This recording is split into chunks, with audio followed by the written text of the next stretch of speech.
What is up, everybody? You are tuned in right now to another episode of Binge Buddies. I am your host at the table today, Tony, for a very special episode. And for this special episode, we have over at the producer's table, JG, dude. What's That's up, me. dude? What's JG going on, there. Tony? Not much, man. Happy to be here. It's Friday night. The boys are buzzing, as the kids say, dude. And we're stoked for a great episode. You know, we have a lot of Fantastic Four talk to get to, a trailer to watch that I may or may not be into. I don't know. And of course, you know, maybe some news, maybe a YouTube video of the day or so. And then obviously us on Friday night, dude. So stoked to get to this episode. Pumped that Fantastic Four is out. Obviously waited for it for a while. You know, hyping up this version of Fantastic Four that we've seen two other ones. Obviously, it's in my lifetime. Anyway, I've seen two. So this other is versions. chronologically supposed to be the first movie in the new MCU? Yes. Okay. In Phase 6, which I believe this is Phase 6, dude. This does kick off, the new Avengers, Secret War, obviously, as well as Doomsday. So. Obviously a lot of pressure riding on this film. We'll get to that. We'll get to some comments. But first, it is Friday, so we are drinking here. And our drink of the episode is a familiar drink, actually. There we go. Bang. Velvet Llama, dude. If I could just show.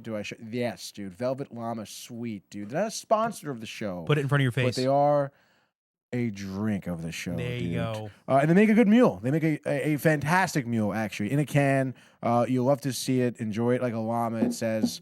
If you guys watch our stuff, our content, you would know that they did sponsor the Beach Bash back to back. That's right. And they will be sponsoring Trificon for us. So they're a good people and a good drink, dude. So, you know what? I'm gonna come over and grab one. All right. Mm-hmm.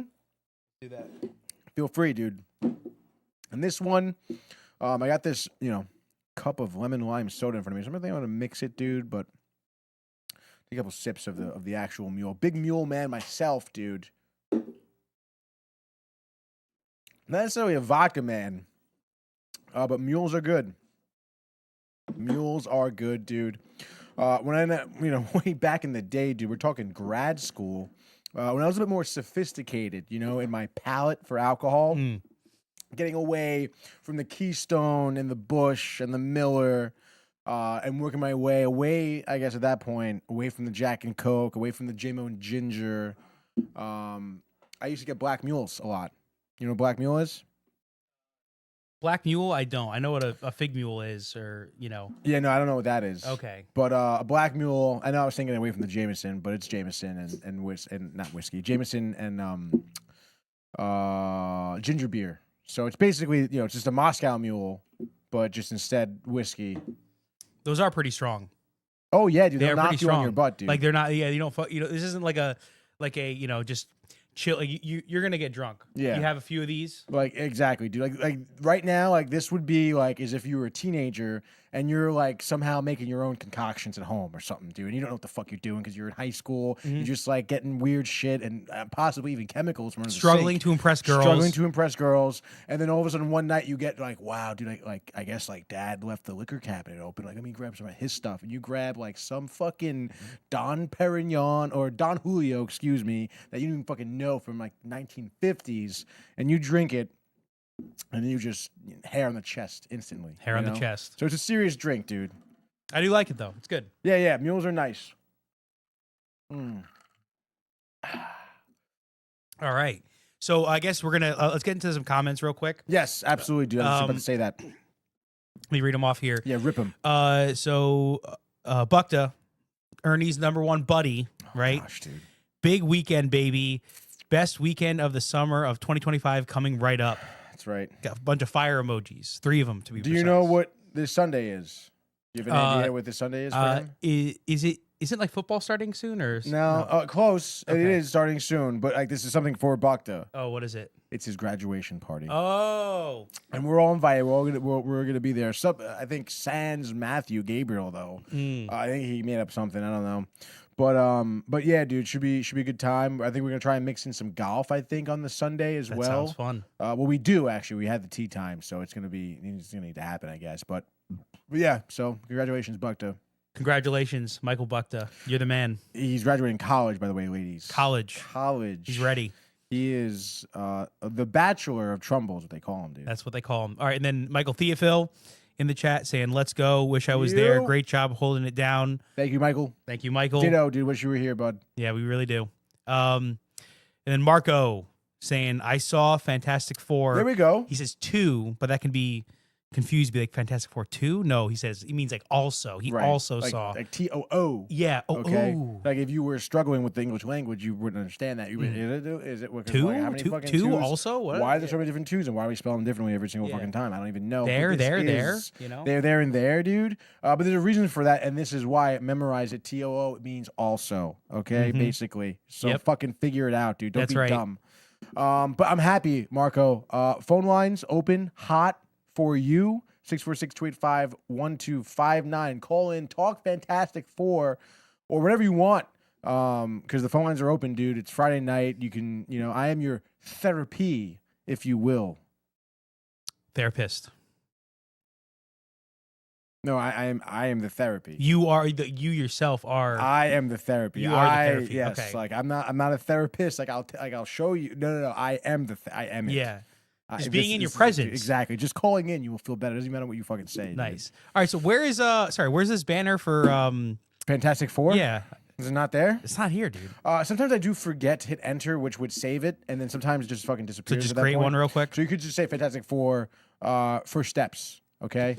And you were saying it. I mean, it's a great segue, great timing, dude, into our review of Fantastic Four, First Steps here. And now, is 4 spelled out in Fantastic Four, or is it just the number 4?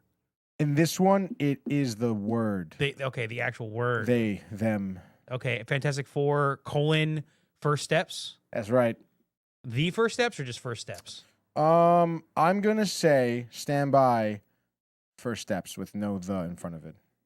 And honestly, if I'm remembering correctly, I think there is a the in front of Fantastic Four. The Fantastic Four. Yeah, because it's not like, I don't think it's, the Fantastic Four First Steps. All right. Steps. Add banner. Yeah, see, that's sometimes I hit enter, it doesn't fucking work ever. All right, ready? Here we go, everyone. Ready? We're hitting it. Ready? 3, 2, 1. Banner. Let's fucking go, dude. And it like fits like perfectly across the screen like that, dude. Also, I totally forgot my notebook is over there, dude. I gotta come get it. Oh yeah, you're gonna come get it. Yeah. What about this? Hold on. No, never mind. I'll wait. To do it. Yeah. Because I had my notes about the movie in it. The notes. All right. We're getting locked in here, boys. Yeah, we're all over the place. Dude, it's Friday night. That's right. It's Friday night. That's right. Let's get Tony. It's Friday. Like a fucking Dave Chappelle. Friday. Is that a good Chappelle? They can pull it off, dude. Look, I just tried to open a bag of chips. And you I want fucked it, dude. I want everyone to look. Yeah. So you see when this happens Friday! right here? That sounds terrible, This actually, now sucks. that I'm hearing it in my ears. This sucks. Yeah, that's not good, dude. That's how you buy the cheap shit, dude. Failure. That's what you pay. You're paying for the cheap packaging. That's why it's fucking up, dude. Doritos never does that shit. Tony makes fun of me all the time. Frito-Lay! For buying the store brand. Which is fine. I mean, it's fine that you do that. But And then he's like, have what, to, you think like, regular Sprite is better? That, honestly, dude, that's crazy. Sprite is good. But no, hasn't Sprite actually like gotten worse though? Nah, you don't think so? What does that mean? No, dude. I'm telling you right now, dude. Like, am I crazy? If you actually go like, I mean, fountain soda is the best way to intake your soda. Okay. Because it's mixed fresh. Mixed fresh, syrup, right there, dude. Carbonation, yes, instantly, fresh, dude. And yeah. I think there's something about having like the cold club soda mixing instantly with the warm syrup. Like, yes, something like the mixture of the temperatures. It's crazy, dude. So, what was I gonna say? Oh yeah, Sprite is still good. You go to the fucking restaurant, out of the thing, the tap, dude, the fizzle, the nizzle, the fountain, bang. It's fire. It is good. It's just like, yo, really when good, I'm at Stop and Shop, I'm in the grocery store. Yeah. And it's like your 2 liters are like $3 or $4. Like $3.50 or something like that. That's tough, dude. For a 2 liter That's of a name brand soda, I don't know. Like, I'm not feeling that, I can get, these other ones are $1. I can get 3 or 4 of them for the price of 1. No, let me ask you something honestly. Okay. Like, why do you think it's cheaper? Because it's name brand. Or, I mean, because it's store brand, right? Yeah. Because it's store brand and it doesn't have the brand recognition. Why do you think it's cheaper? I think because it has cheaper ingredients. Well, we can find out for sure. We'll get a Canada Dry, right, and a store brand ginger ale, and we'll compare. I guess my whole thing, I know we got to get to Fantastic Four. Yeah, it's fine. I'm one of those guys where I'm like, I don't really care too much. I used to be big into the brand names for, like, especially Coca-Cola, stuff like that. But I've since become a little bit more of an economy man, right, as they say. That episode of Always Sunny, when they're trying to be economy. Right. I'm an economy man. Cheap. Yeah. Affordable. Frugal. All right. Look, come on, let's get into it. No, we have 4 comments actually. Oh my God! Well, because they're piling up. I don't want to forget Michael them. Theophil, so here we go. Oh, Michael Theophil gives his very own opinion here. All right, let's see what we got, dude. All right, you got decent movie. Seeing the OG ones in the studio and even the cartoon, it doesn't compare. From the thing to the story to the action, comedy, script, etc. The OGs are way better. What is it? I will say I didn't. Is it getting cut off here? We'll go to the next comment, maybe. Okay, here we go. I didn't fall asleep at all throughout the movie, which I doubt. I think he did at one point, so that's a positive. Ooh, Superman, really? I fell asleep twice. And then he says, Joey will forever be on the list. Yep, that's a known thing. Absolutely, it's cheaper because it's trash. Yeah. See. All right, we'll go. So I just want to say, who brings the soda? Oh yeah, you. Well, yeah, you. That's what I'm just saying. Like, right. I bring it. That's fine. And I share it. That's very nice of you. All right. So, I mean, if someone wants to bring brand name soda and share it, maybe you're welcome to. Okay. Wow. There it is right there. All right. Let's get Keith. Snippy Snotty. Snippy Snotty. Okay, nice. Binge Buddies. Snotty. Let's go, fellas. Can't stay for the whole show. Celebrating Everly's 6th birthday. That's nice, dude. Awesome. But can't wait for the next weekend to see you guys. I know it's going to be sick. Terrificon. Dude. It's gonna be sick, dude. I'm so pumped that Keith's gonna be. I'm so happy to see Keith, dude. Like, Mike says, I'm sharing the studio with you. That's enough. Yeah, dude. Now I'm sharing my home with you. He's like, be grateful, dude. Yeah. But yeah, dude. So I mean, I guess Michael did say it. I mean, having obviously we put on the Fantastic Four movies here in the studio, and it's actually funny because the one with Miles Teller and Kate Mara. And that dude from Jumper and Michael B. Jordan, and the no-name dude who played Victor Von Doom. Watched that this week for the first time, actually. I never saw that movie because it was so poorly reviewed and rated by my peers and friends and family that I never saw it. It sucked. Okay, dude. I've had, the 06 and the Fantastic Four 2 and the 03 or 04 OG here. And I would say the one big difference before we get into whatever's, about the, inconsequentials, incidentals, whatever you want to say. We walked out of that movie. Both of us said it. All 3 of us said it. Not enough action. Not enough action. If that's honestly if I could describe the movie into one phrase, like, at least if I could describe the cons of the movie in one phrase, not enough action. I'm watching Fantastic Four, the first one right here. They're on the fucking bridge right now. They're saving the crew. The bridge is falling, dude. The firemen are off the edge, sliding down the ladder. We're figuring shit out as we go along here. And I know that this movie, including Superman, actually did it, and maybe it's going to start to be a trend. And we've talked about it with Superman, and it's like, they're kind of coming into these heroes that have been explained before, that movies have been made of them before. So they're kind of taking it as all right, Fantastic Four or insert Superman as well has been established for X amount of years. Okay? So that's how we start this movie as well. We start this movie, Fantastic Four, already established, working, cohesiveness, scientists. No sense of doom, no Victor Von Doom, but the family's made. Invisible Woman is pregnant here. Okay, we're in the heyday of their popularity right now. They are already established as the what am I, ambassadors, of Earth to anything extraterrestrial or threatening or whatever. Frightening. You're fucking bringing up that law of magic shit again, dude. What did you bring that up from? Okay, no, the reason it wasn't for Superman. What did you bring? I'm bringing this up right now. So this is something that I want everyone to keep on their mind. Just going in general, anytime you see any superhero movie, anything fantasy or magic or whatever, this guy Brandon Sanderson, he's really respected in the writing community as somebody who really is really good at creating magic systems that like feel good and not cheap and not just like, oh, it's just what the writer wanted to happen. Like actually, like they have rules, there's systems, and when the characters come up with creative ways to use the magic, it makes sense and there's a good payoff. So Brandon Sanderson, great writer. He's the author of Mistborn and also Mistborn? I'm forgetting the other, the Way of Kings or the Stormlight Archives. He's done a lot of stuff. He also finished The Wheel of Time. Robert Jordan died, and he finished the last few books. Wheel of Time are those books that they made the show about? Yeah, poorly made Amazon show. I heard poor things about it. I think it's on Hulu, maybe. Yeah, maybe it's Hulu. Maybe. I forget. All right, so look, I just want to say this. All right, first law of magic, and this is something that is important. We're talking about the action, the characters using their powers. All right. Okay, Sanderson's first law of magics. An author's ability to solve conflict with magic is directly proportional to how well the reader understands said magic. Okay? That is a key thing to keep in mind to when right now we're going to be discussing the action and the use of their powers. All right. So yes, so we can replace magic with superpowers. It doesn't. Yeah, anything that's like a superhuman ability, or it can even be like advanced technology. Right. Like it just. Yes. Yeah. Whatever. Okay. Or so my brain, or your brain. My brain is magic. So let's talk about the action. Penis. What? Penis. Hold on. I herald Galactus. That's a great line, dude. It is. All right. So let's get into it.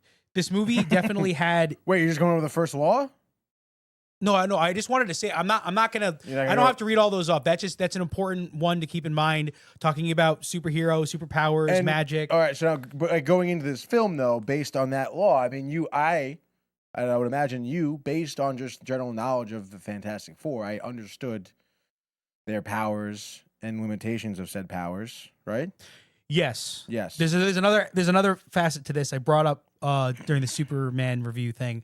We'll bring it up later, but the main thing is I feel like they did not like, how do I put this? I don't know. The what's the fire guy's name? Johnny what? What's Storm? Johnny Storm. Yes. And Sue Storm. Correct. Okay. They seemed way more powerful than Stretch Man, Mr. Fantastic, and his and the Thing. Yeah. Okay. Those guys seemed so weak in comparison. I mean, yeah, Mr. Fantastic is really smart. Right. Okay, cool. And then the Thing's a good pilot. Okay. Got it. But like in terms of using their powers, right? Their use of the powers was just so underwhelming in this movie. Like there's that one part. I know we're going into spoilers here, so just spoiler alert, keep that in mind. Spoilers. When Galactus is in the city and he's like bracing himself on the on the skyscraper or whatever, and the Thing, he's like, this is like his moment to show off like the Thing's power. He's just like blasting through a fucking like a few columns, like support columns, and you're kind of like all right, but like you're helping, I guess. You know what I mean? It's not that And then Mr. Fantastic, he Spider-Man's right. He like Spider-Man's up the buildings to try to get the baby from Galactus' hand. So it's like that's like kind of the extent of what we see them use their powers for. Yeah. Meanwhile, like there are so many scenes in this movie where Johnny Storm is like in fire mode, flying, chasing the Silver Surfer. Yeah. And then I didn't know if this was always a thing, but like I know that like Sue Storm's powers are like invisibility and force fields, right? But does the force field thing, like, because in previous movies or in comics, like, does it? Because it seems like she's almost using it as a form of telekinesis at times. She's able to push or to pull. She can do that with objects, yes. So okay, that I don't know. In the Jessica Alba one, I don't think she does that. It's just like force fields and and then also I guess so. I mean, her powers she's able to like put her power onto objects, like she can move shit and she can make other stuff invisible. Yeah. So, but it is. I guess it is. It's maybe it's the idea is that she's creating a force field around something and then moving the force field. Yeah, to and then move so the it's like object, it's yeah. not like a direct telekinesis, Right. like where it's like psychic, but it's like a yeah. But yeah, those two, like this basically like she's the one that saves the day at the end because Yeah. her alone, right? She holds Galactus back so that they could get the baby, and then she like pushes him through, right?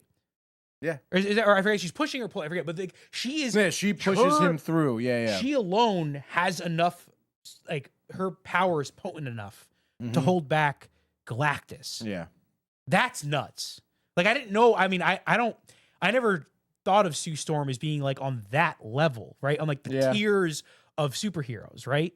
Like, so, I mean, I don't know, like, listen, I don't know much about the Fantastic Four in terms of their comic book appearances and stuff like that. I did do some research on, some battles that Galactus has had and how he's been beaten. And he's been beaten a couple ways, one of which was by Franklin, their son, an adult version of him when he grew up, because that was that makes sense. what they're alluding to. Yeah, he is this powerful psychic being. He was also destroyed by, I forget what it's called, but there is an object, and it was the first and only at the time it was introduced way to defeat Galactus, was this item that Johnny Storm flew to Galactus's planet of origin to retrieve and use it against him. They found his kryptonite. Exactly, basically. And then another way was, I think they did somehow trick him and push him into getting into a black hole and leaving the universe. So something like this has happened before, right? Yeah. So I don't know. That's why I was like, oh, let's do some research, figure it out. And it does seem like, which they even did try to do this, honestly, with the original Fantastic Four movies with Jessica Alba playing up here, the second one, Silver Surfer. I mean, in that movie, Jessica Alba had that weird like connection to the Silver Surfer, Yeah. And it does seem like for this movie, and probably I would imagine the Avengers as well, they are like trying to push Sue Storm as a lead, like superhero. I didn't want to say it. You didn't want to say that? I didn't. Well, I mean, you know what I say, right? Right. Women, they look, man, they do this a lot, and there's nothing wrong with the strong female characters. It's been proven. Like there's plenty of great movies like Alien, just like a lot of really strong female leads. We have a phone call here. Sorry to interrupt you. All right, yeah, interrupt me because I'm gonna rant. This is Harrison on the phone. Harrison, you're live actually on Binge Buddies. What are you doing right now? Oh, dude. Total honor. Thank you for having me. Oh, of course. I'm actually on my way home from golfing. Nice. Yeah, dude. By most people's standards, not great, but very great for me. All right, yeah, that's what it's all about, dude. We're getting better. Do we want to get him on the Bluetooth, or is that? What are you guys debating there? What are you guys talking about? Sorry to interrupt. No, not at all, dude. Always welcome. We're talking Fantastic Four right now, dude. We saw it on Monday or on Tuesday, whenever we saw it. But we're talking Fantastic Four. Have you seen it? I have not seen it, and I can tell you right now that my expectations are very low. Well, I mean, to keep it short, I would say it's honestly worth the watch to see it in theaters, to be honest. Okay. How do you compare it to the one that we grew up with as children? It's not as good. Exactly. Yeah, That's why my expectations are low. That's what it is, man. I mean, what are you going to do? I could already tell that they were just gonna fuck it up. I am excited to see it. I think the cast is interesting. I think Pedro Pascal he's getting overplayed a little bit, but Definitely. Yeah, definitely. yeah. I don't like the animation or the CGI that they did to the Thing, but whatever. Yeah. Do you guys like that? I didn't hate it. I mean, it wasn't as bad as the one with Miles Teller, the one they made like in 2013 or 2014, whatever it was. Yeah. But again, back in the day, the practical effects, like they looked good. They looked better. They looked more real. There was. I think they did. It's a combination of a mask plus animatronics. Yeah. Giving him the crazy eyebrows. It just didn't. Yeah. I don't know. For me, based on what I've seen in trailers, it doesn't do it for me. But I will still give it a rating. I'll check it out. What do you guys rate it? 0 out of 10. That's tough, dude. 0 out of 10, like 5 being unwatchable. I would say this movie stands around like a 7-1. Like I would see it more than once. Okay. You're really All right. generous. Thank you, Joey. All right. Well, you've made me want to see it. Good, dude. Let's fucking go. I'm glad.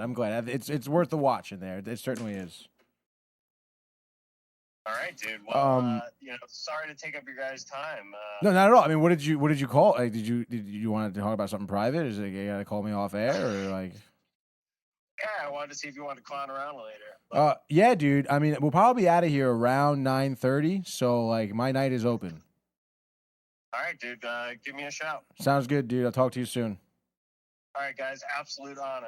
Absolutely honored to have you, dude. Drive safe. Honored to have you. All right, thank you very much. Peace. It's always tough, too. I wasn't sure. I was gonna put it on the Bluetooth, but then I didn't want to like answer him because I was like, he's there. He's definitely not. Do you want to connect calling. the Bluetooth now, just so that we have Yeah, I'll it? do it now. Yeah. I will say though, and shout out to Rode for being not good, because the Bluetooth does not. They don't sit very well together. They don't converse very well. I will say, and I don't know what it is. They're not conversing. But sometimes when I'm connected to the Rode already, and then a phone call comes in, it doesn't come through the line. But sometimes if it comes in and then I connect, then it comes through. That's why I always don't typically connect. Sometimes it's a little bit also of an iPhone thing. Well, then fuck Apple too, dude. Then also fuck them. Also, like, fuck everybody then. Yes. Because, like, you guys should figure it out. There should be some Yes. kind of council, okay? The fucking, what was the council of the Lord of the Rings, dude? That they decided to destroy the ring. The council. Oh my God. No, Elrond's- don't you? The council of Elrond? No, not the council. No, of no, Elrond. no. What? Elrond. No, don't fucking look it up, dude. Don't you damn do it. We can figure this out, dude. The Council of Trent comes in my No, head. it was in Rivendell, right? It was something. Was it? This is something we should know, dude. I should know this. You I should bet. fucking know this of all Yeah. people, dude. Isn't that the Council of Elrond? Are you sure? It's not. That's not it. But I do have to look it up. All right. Being able to know it off the top of my head, I should know that. Yeah, but you should. I That's should also why you should just be know looking it it. up, dude. You should look it up, dude. The Lord of Oh my God, dude! You fucking Rings. Council. It is Council of Elrond. Okay, so I was kind of right. No, you didn't know you were right though, so you were dumb. Okay. All right. So just say that I'm dumb. At least I know the guy's name. I know the guy. It's Elrond, and they're in Rivendell. Okay, I know that. You can try and split this any which way you want. can Dude. split it You any can which way I split it any want. you want, dude. So right, let's fuck. fucking Fantastic go, dude. Four, Fantastic Four. dude. All right, All right. so what the fuck were we talking about before? I was just saying that women are always the lead now, and it's a thing. All right, but I will say, dude, like, first of all, Vanessa Kirby is a phenomenal actress. Like, I was Sure. pumped. She's a deep voice. She's got what she needs. Okay, I was dude? surprised when she started talking. It was like that great. You know what? You know Yeah. that clip of Miley Cyrus? Like there's that one. Oh, and she's yeah, like, where her- it's so gravelly. dude. I was like, whoa. Yeah, dude. Well, I don't know. The first movie I ever saw her, and I'm trying to think, dude. I think I only saw her in Mission Impossible. I was like, dude, this is fucking sick, dude. Because Rebecca Ferguson and Vanessa Kirby and the chick from Guardians of the Galaxy. They're all great actresses. I think that there is a good pool of female actresses currently, which is why I don't really mind sometimes when they do try and like have a female lead. I know Joey hates that, but that's fine by me. I don't dude. hate it. It's just that It is. it does seem a little forced sometimes. I feel like in this one it didn't really seem that forced though, and I will tell you that I feel like the fact that they did go with Shala El, right, is the Silver Surfer, the female one. Yeah. She's also a good actress. I haven't really seen her in much. I'm pretty sure she's the chick from Ozark, Okay. the daughter. I think. Okay. Dude. I never watched that show, but she's good. Obviously, she doesn't really do necessarily much, maybe, but her voice is commanding and her storyline was good. And I don't know, the second they went into like, because like I mean, you kind of know Silver Surfer's storyline. At least I did anyway. Going in where she was stripped of her family, classic like sacrifice your life, save your planet, save your people, and of course, she's a mother. So like that theme throughout the movie, where it's like mothers making the right decisions. That's to what I'm protect talking their about, people. dude. That's what I'm talking But about. that's what they went for, and that's Did the fine. mothers. But that's fine. Single dude. mothers. Single moms. Single mothers. Wait, who's a single?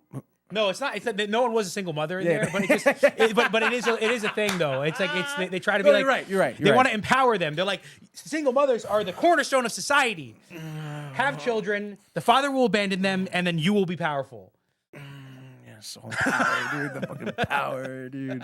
No, listen, I agree. At sometimes there's agendas in films that are pushed, and you don't like it.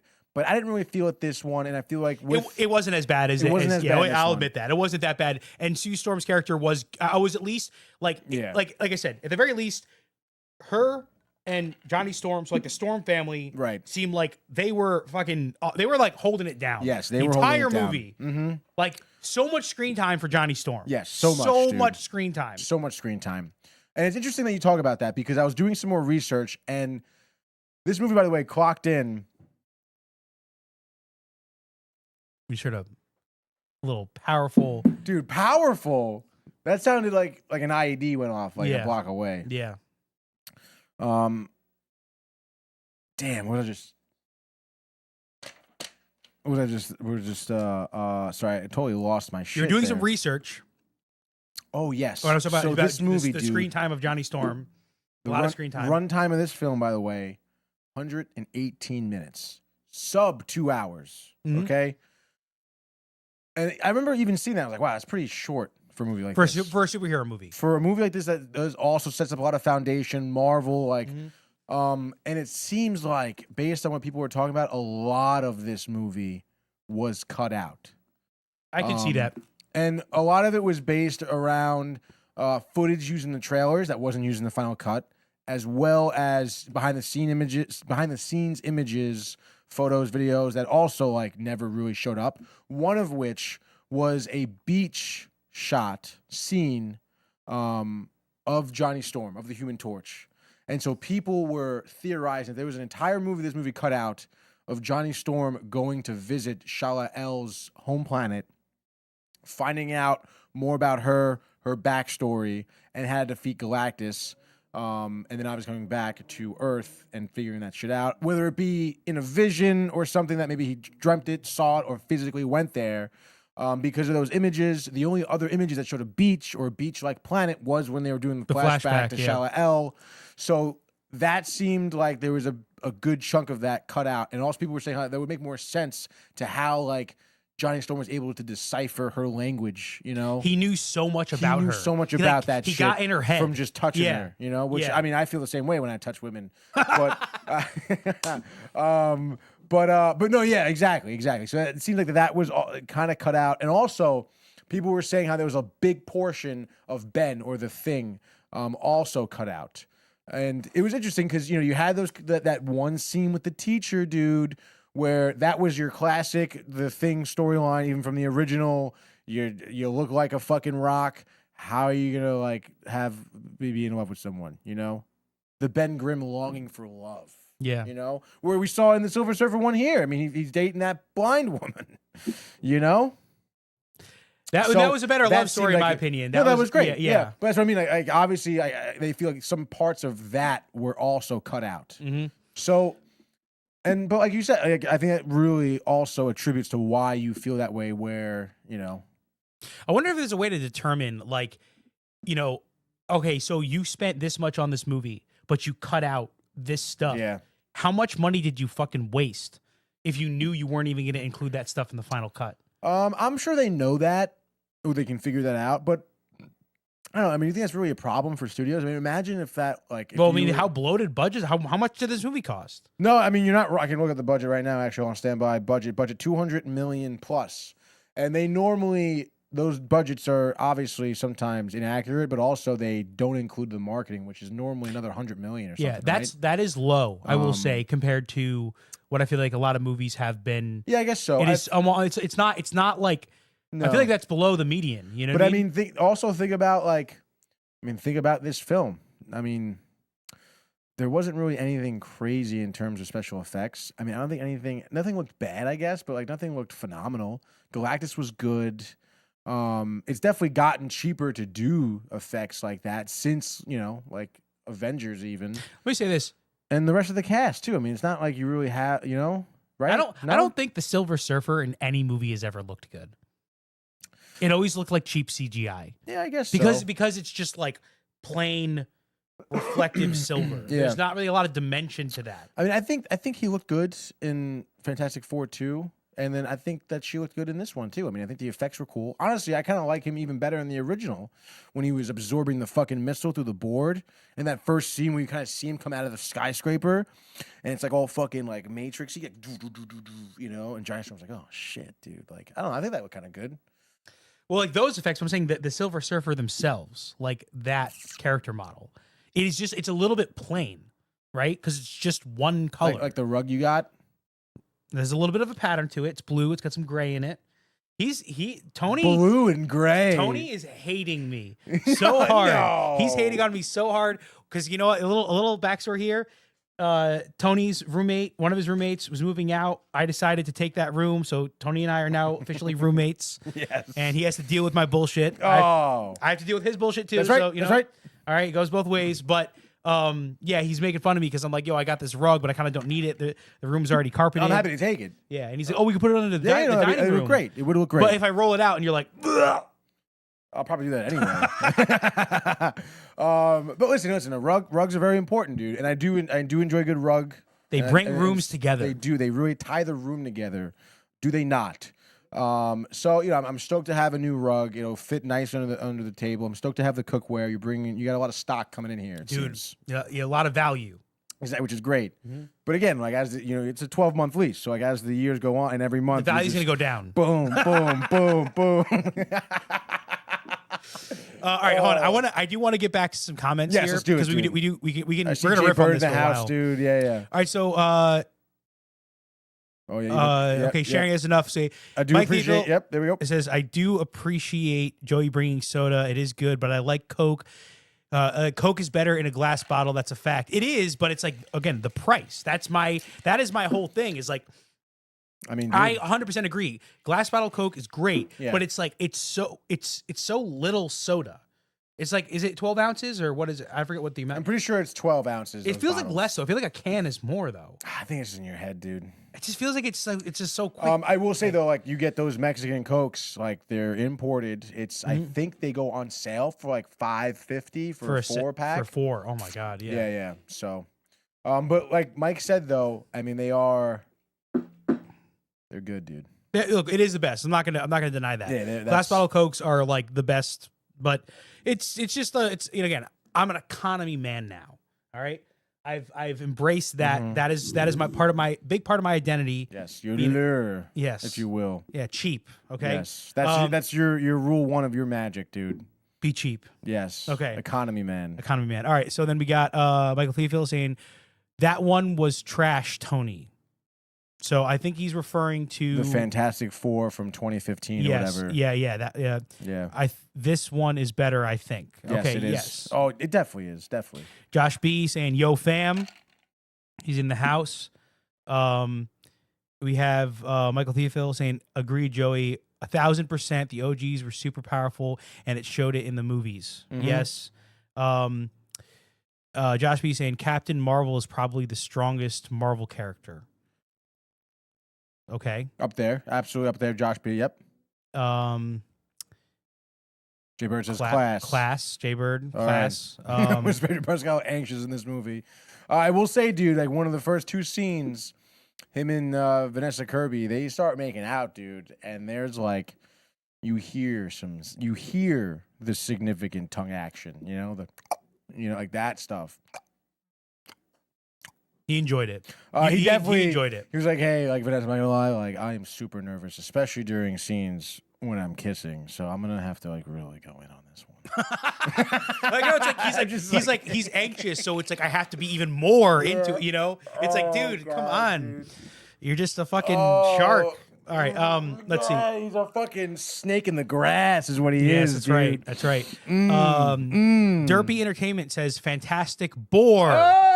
Woo! All right, come on. What we got? Give him something, dude. Come on. Pussy boy? Yeah. I should have thought of a better one. I don't know these ones. It's okay, dude. You'll get to know them. Are we safe? I don't know. That's the other one. That was a good line by That's the Pedro other Pascal, one. though. Yeah. I would say that. I don't know. Pascal had some. Okay, yo, hold on. That scene. All right, hold on. Focus. What do you got? Like, wouldn't like I don't know. I just feel like there's a lot of stuff in this movie where you're like the government would have been way more involved. Like, you know what I mean? Yes. Like the fucking because like in the other Fantastic Four movies where it's like the fucking The military general generals, with their dicks. like Yeah, they come fuck back these from spa- space yeah, and they're just dude. gonna let them say whatever to the public. Yeah, I know. That dude. doesn't make sense. But Like what? Why, like don't you like can't you like think about that? That it's like if you come back from potentially being like, oh, like okay, right? Silver Surfer comes and is like, hey, your planet is marked for death. Galactus is gonna kill you, right? Right. And then we're like, oh, we're going on this journey to see if we can defeat Galactus, right? And Right. then you come back and they're like, they want answers, right? Yeah. And then you're just gonna be like, no, we didn't defeat him, Straight to the press and I conference. don't know. Yeah. Are we safe? I don't know. Like that's like you are at that point intentionally trying to stir up panic. Right. Like like PR 101 would be in that case to say, like I can't comment on that at the moment. Something to the effect of like, you got to dodge that. You can't just fucking you're basically telling people to panic if you do that, which I just like, Right. I just feel like that's a little like, that was a little bit, it kind of took me out, right? Took me out immersion. I lost a little bit of immersion there because I was like the entire world, world, it was like this 50s, 60s pseudo Yes. world. It seemed Retro kind of ideal. future. It was like very idealistic. Yes, it was. And unbelievable. Like, the whole mole people thing. You know what I thought they were gonna do, man? Because you know how movies are always going with this woke stuff. I thought they were gonna be like, oh, they bus in all these people to Subterranea, right? And then they start being like, oh, xenophobic towards them, and they're like, see, it's bad. That would be wild. You know, I figured. Yeah. I just thought that like, I'm surprised they didn't do that, and I'm happy they didn't. But I kind of felt like that's where that was going. And it also did seem like they kind of brushed over a lot of that stuff where they were like, oh, there's this backstory where they fucking defeated Mole Man, but now like they like established diplomatic relations, Right. And he You didn't not like that? I mean, it's like whatever, but it just seemed like it was so like, oh yeah, whatever the main characters want, right? Because once they like they bring up the fact that they're like, hey, if like they're like, which direction is Galactus going to come from, right? Right. And they're like, kind of getting in there, trying to think about the fact that like we should probably evacuate the fucking city, if Yeah. we're gonna like summon Galactus, Yeah. to New York, right? So there's New York, right? Yes. Okay. Like, and then they're like, oh, like I have an idea. Let's just bus them all to Subterranea. But it's like that guy, that Mole Man. It's like, wouldn't he have some kind of like bargaining? Be like, okay, I'll do that, but like you gotta suck my dick or like something. Like, Is that what you would bargain? Is that how you would bargain? from Sue Storm? I mean, Hey, listen, no. I know you just had a baby and all. But I don't know, man. I mean, I feel like, I don't know. For me, that didn't seem that far-fetched, I guess, because I feel like, one, they did kind of establish that the Fantastic Four are this diplomatic team, like people who are kind of in charge, you know? I do agree, though, that it is kind of like, oh, like they're not, like that would not happen. Like there's no way, like that woman, whoever, like the press secretary or manager, whoever that woman was like, yo, like, maybe we should wait some time here. Yeah. Like that probably would be more of a case. But I am happy that they did not have like the underlying plot of like the government pushback, because I don't know. I mean, I feel like that's been done so many times. It was just done for Superman, you know, to have that like. True. Should they really be like? Yeah, but that's okay. But that's not a good example because that is so like surface level. The way they do it in those movies, they make it so. Oh like, yeah. and- Well, and even in this Fantastic, the Silver Surfer, even having that general, or in the Hulk, they do it too, dude. Like they've done it all the time, dude. In Batman, they did it. I you think know? I personally do like when they like address things that you're like, as a normal person living in the Right. world, you'd be like, hey, that like yeah, like what about all these people? Or what Right. about, I feel like it's kind of like I mean- and again Yeah, they did address it. Right. They just did it in a way that was very like shuffle it along. Like there's no conflict. There was no conflict. That's Right. And that's the thing is that Yes. it's addressing the conflict that makes it interesting, not just addressing. That's true. It's not. You're not just addressing the question. You're supposed to address the Right. conflict. And in this, they were just like, Mole Man is just going to give you whatever you want. Right. You know what I mean? Like he's going to help you because you've established diplomatic Yes. relations. You're the main character. We got Yeah. whatever you need. We got Yeah, you. yeah. You know what I mean? It's kind of Well, see, what I think they did there, which would honestly also solve the lack of action, is the fact that they did kind of do the brush over montage in the beginning of people they faced. Like they did the Mole Man. Like, Mole Man was one of the people that they defeated in that opening montage. They should have started with that. They should have had some type of actual like pre or whatever big monster they had involved. The monkey with Red Baron or whoever John Malkovich's character was supposed to be. Hold on, John Malkovich. I'm John Malkovich. I don't do that very well. Red Ghost. He was in the fucking trailer. John Malkovich was in the trailer for this movie to be Red Ghost as a villain, dude. Completely cut him out. So another thing they cut out, which was again pretty wild that they did so many cuts, I feel. But they hired an actor to play this dude. John Malkovich they hired, not a fucking actor. They hired I'm John Malkovich. I still don't do that very well. Like, how much did they pay him?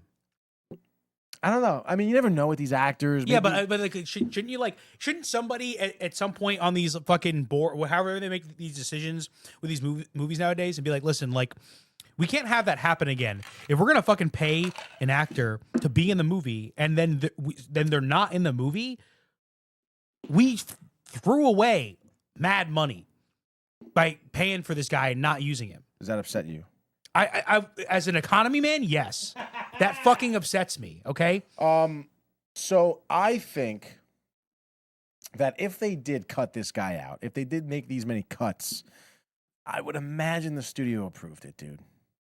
I would imagine, like you said. Oh, yeah. Like the studio, there is probably an economy man for the studio. Like, hey, man, like we just spent millions of dollars on this shot. You gotta fucking use it. I just want to hear about it in the news. You I know? want to be like, this guy got chewed the fuck out for making a dumb decision of having this actor in the movie when they didn't actually use him in the final cut. And it's either like that or like it really made sense to cut this thing, or it just didn't work. But also like if you were a director, would you want that over your head while you're making this movie? Like, oh shit, like maybe we shouldn't try this really expensive, cool thing just in case it doesn't really work out for the movie. Well, you should fucking plan ahead. You should know what you're going to include. You don't plan ahead. No, you're All not right, wrong. I don't think about what I'm doing later. You're like, oh, you want to go to the horseshoe later? I'm like, oh, okay, yeah, whatever. But I'm like, if we're like, think about Renee, right? When she for Terrificon, yeah, she has like down to the minute what we're doing. Okay, there, right? That's great. Okay, you need that when you're doing some kind of production, right? You should fucking plan it out. Yeah. Okay. All right. I'll do you one better. Okay. Use Renee as an example. All right. You can use last Terrificon as an example too. Okay. You do the same thing. Minute, whatever. Things still get fucked up. They do. They get fucked up. But what make at Terrificon they get fucked up. Imagine the scale. This is the scale. Cutting John Malkovich. That's the progression. But you always a good planner doesn't just have plan A. That's right. They have plan B. They have plan C, all the way to fucking Z. Yeah, right? Classic. You got to have contingencies, right? Yes. I just think this is a matter of like just not knowing what they wanted. They didn't know what they, and I feel like the lack of vision, I feel like, is where it can kind of boils down to. I mean, again, I don't disagree with you. I think the circumstances that Marvel are in too. I mean, I will always go back to the whole what's his name? The guy who played Kang, who don't look it up, dude. I won't. Jonathan Majors. You wanted me to look it up. Jonathan Majors. Okay, Jonathan Majors, the actor, the assault, the ringing up, Kang the Conqueror, no more, dude. Okay, that's the entire storyline. And you would imagine having Fantastic Four, the introduction of Doom at the end, like that was their pivot. Maybe they had an entirely different script for Fantastic Four, and they had to pivot this way, and shit gets fucked up. That's the only thing I can really think of, honestly, into why there's so many things that were cut out. They just announced that Fantastic Four, like Mr. Fantastic, will not have as much of a lead role in the Avengers. Dude, he barely had a role in this movie. They must have cut a lot out. In terms of being a fucking superhero. I think that they probably had an entirely different storyline, okay, to lead into the Avengers. They had to cut most of it out because of what happened with how the Avengers turned out, and they tacked on, Dr. Doom. Wait, what do you mean with how the? Sorry, I think that they would have had Fantastic Four first steps, but leading into Kang the Conqueror, not leading into Dr. Doom. You know what I mean? Oh, wait. So, all right, give me a little bit because I might be out of the loop here. Okay, so is this are you essentially saying that like the decision to reset the MCU was that So were they originally not going to do that? Was no, that so the idea was always to go to the reset the Avengers, go to the next Avengers. It's what all the filler movies and like Phase 5 and shit like that were all going towards that. And they even had their new main villain, Kang the Conqueror, in the newest Ant-Man and the Wasp film. Okay, like he was gonna be the next Thanos, you know, for Avengers, and they were gonna introduce Fantastic Four, the X-Men. Like those are going to be the Avengers now fighting Kang the Conqueror. Okay? Jonathan Majors, the actors they had hired to play Kang, don't even mention how poor that Ant-Man and the Wasp movie was. Don't even get me into that. But he got plunked for sexual assault. I think ended up being not guilty or not found guilty, whatever. doesn't matter. Accusation is all that matters. Ruin your life. Yep. Out. Yep. Immediately, dude. They pivot San Diego Comic-Con, and then they announced, Robert Downey Jr. as Dr. Doom. I remember that. That should have never happened. Like, that never was a plan. So now Phase 5, we're in establishing the new Avengers. I still think that, like, I'm sure Fantastic Four was written way differently. Maybe Reed was more of a lead and more powerful, you know? It seemed that way because apparently they did want him still to be a leader in the Avengers. But I guess whatever they kind of unraveled, it seemed like it just didn't happen.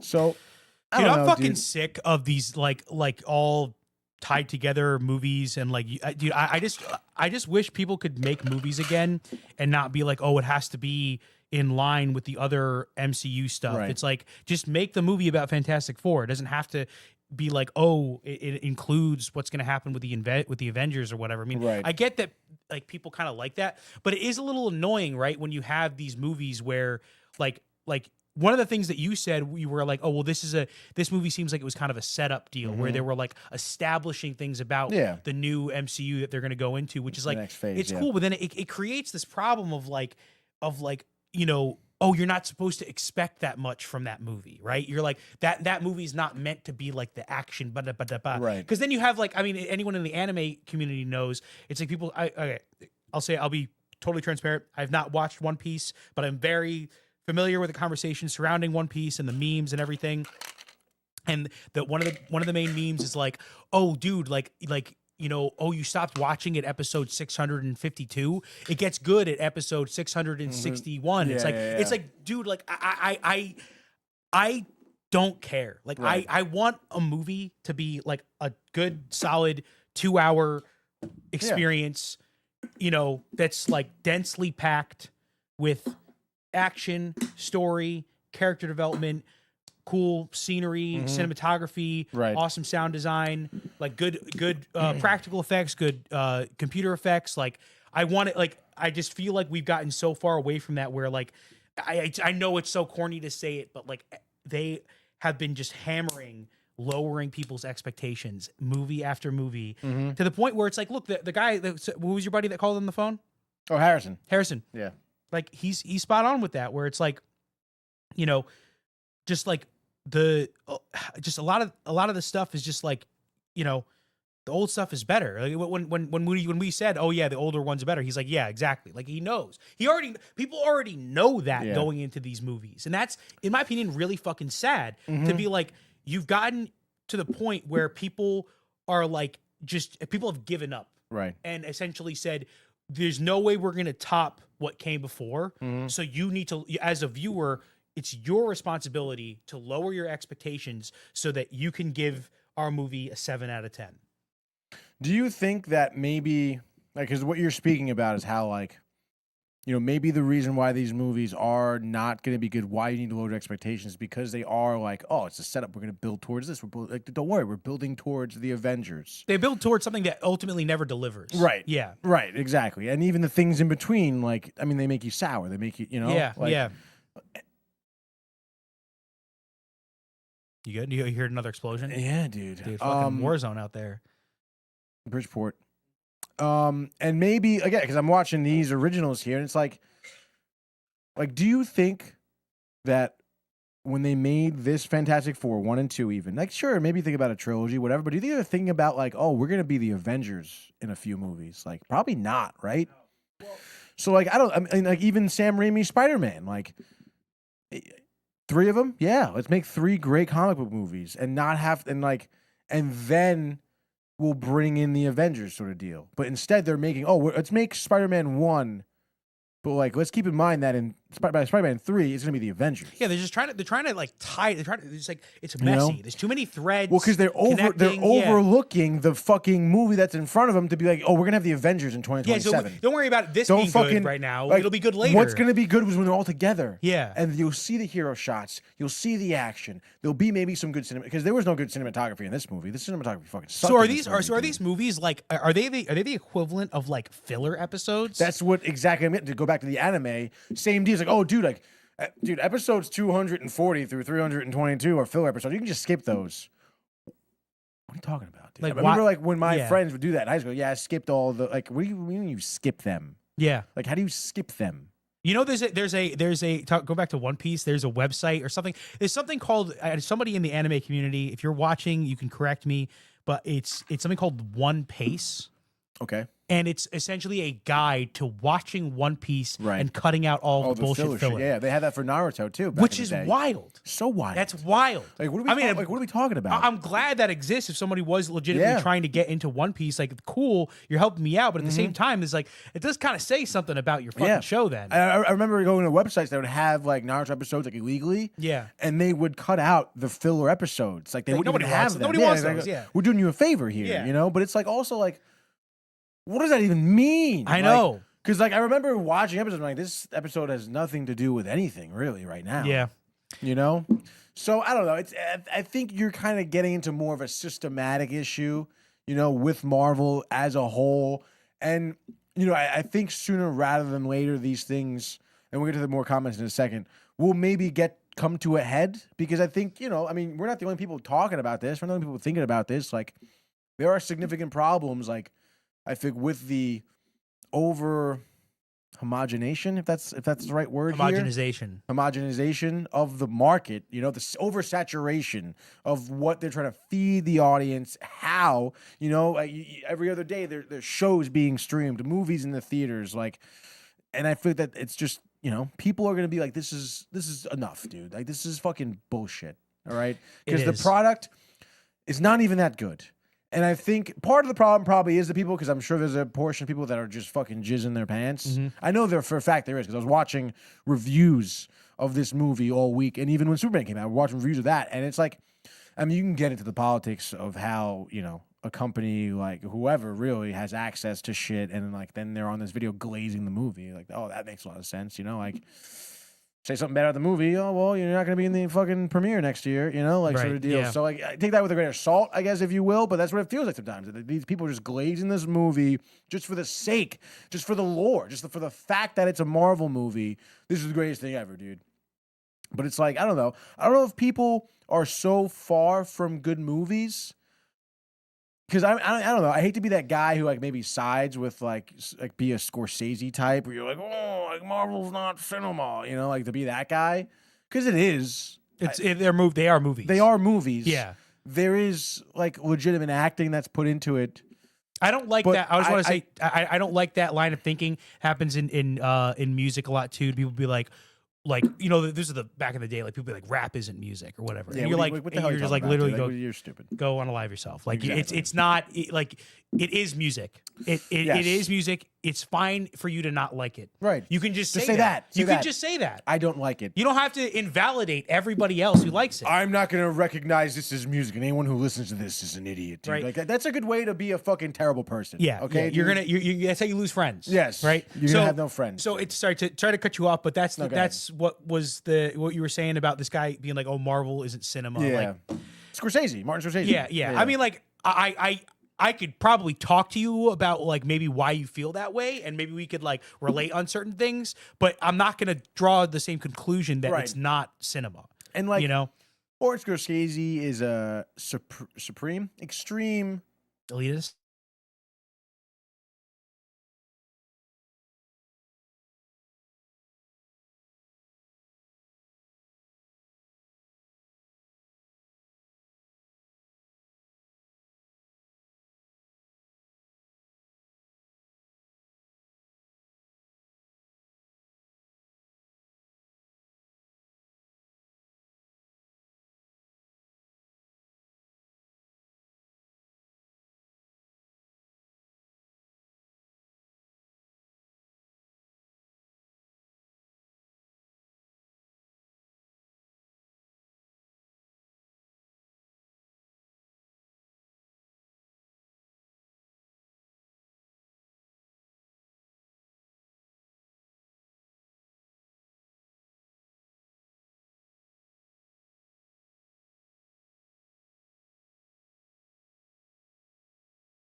All right.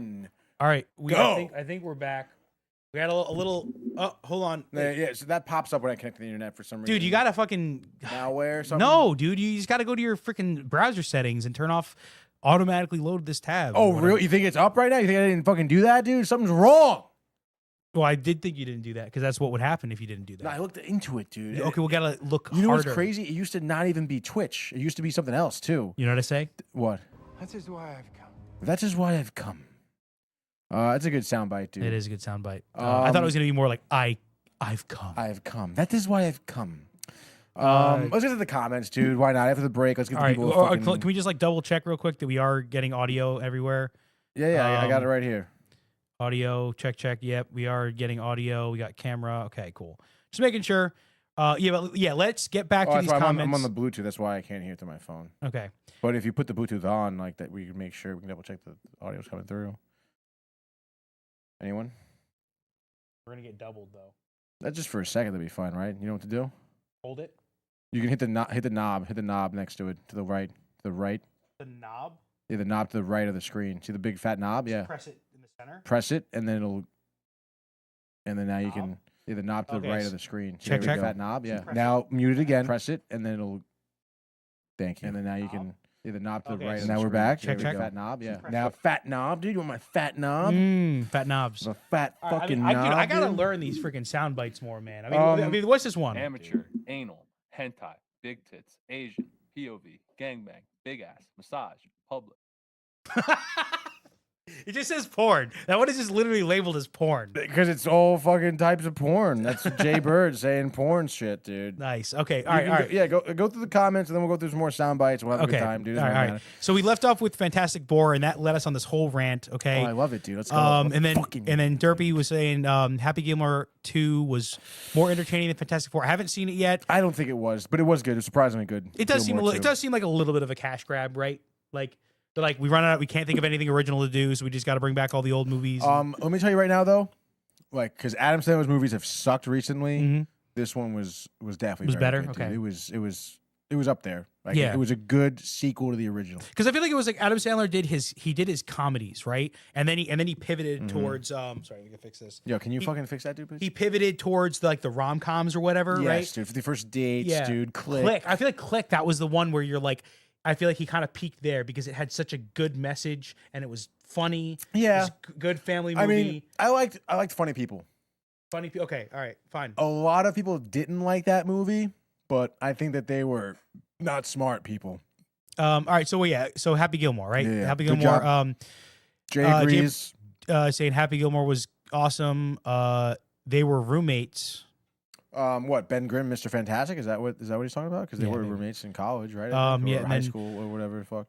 Derpy says tomorrow is important day. SummerSlam returns. Any predictions, fellas? I'm sorry, Derpy, but I am not at all in any position to be making predictions for SummerSlam. I have not followed the WWE in quite some time. Oh, that's wrestling. SummerSlam is wrestling. Okay. Yeah, I'm pretty sure. I mean, it's got to be. Yeah. I mean, from back in the day, that's what it was. I used to love SummerSlam. What do we got from Jay? He says, I like American Coke. It's the best Coke. Nothing like it. I like American Coke. It's the best Coke. Apparently they are. My impressions are not on point at all tonight, by the way. What do you got? No, they are moving. Apparently Coca-Cola is going to be moving their bottling factories to the States. Where are they now? Well, Mexico and no shit. I forget where else, but it is basically just like I got just the spot form. Bridgeport. Like, bring it back. Oh, you know that fucking bring it you know back. what, dude? We got that perfect dilapidated building right off I-95.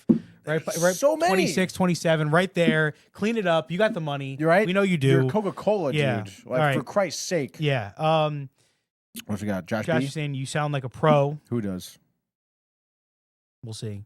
The Cola Josh. Cola Josh B. And then we got some laughing. Come on, we just want to catch up here. Got to catch up, fellas. Another certain green product was thrown on the floor at the WNBA game. Why is he saying another one? Did you hear about this? Did you see this? Have you? Somebody threw a dildo onto the green court. dildo, bright, like a lime neon green dildo. And someone did it again now. Apparently, if he says another, I'm assuming that this was like a second instance. I mean, like, I don't know, dude. I mean, listen, that, like, say what you will. about women, and that's not good, whatever. But like that is fucking hilarious. Like throwing a dildo anywhere is fucking hilarious. Somebody did say though that they like if that happened at an NBA game, they would have like not even given it any attention. But because it was WNBA and they're like, we need the ratings and all, you know, because they do. What if it was a strap on? Would that think they'd be cool with that?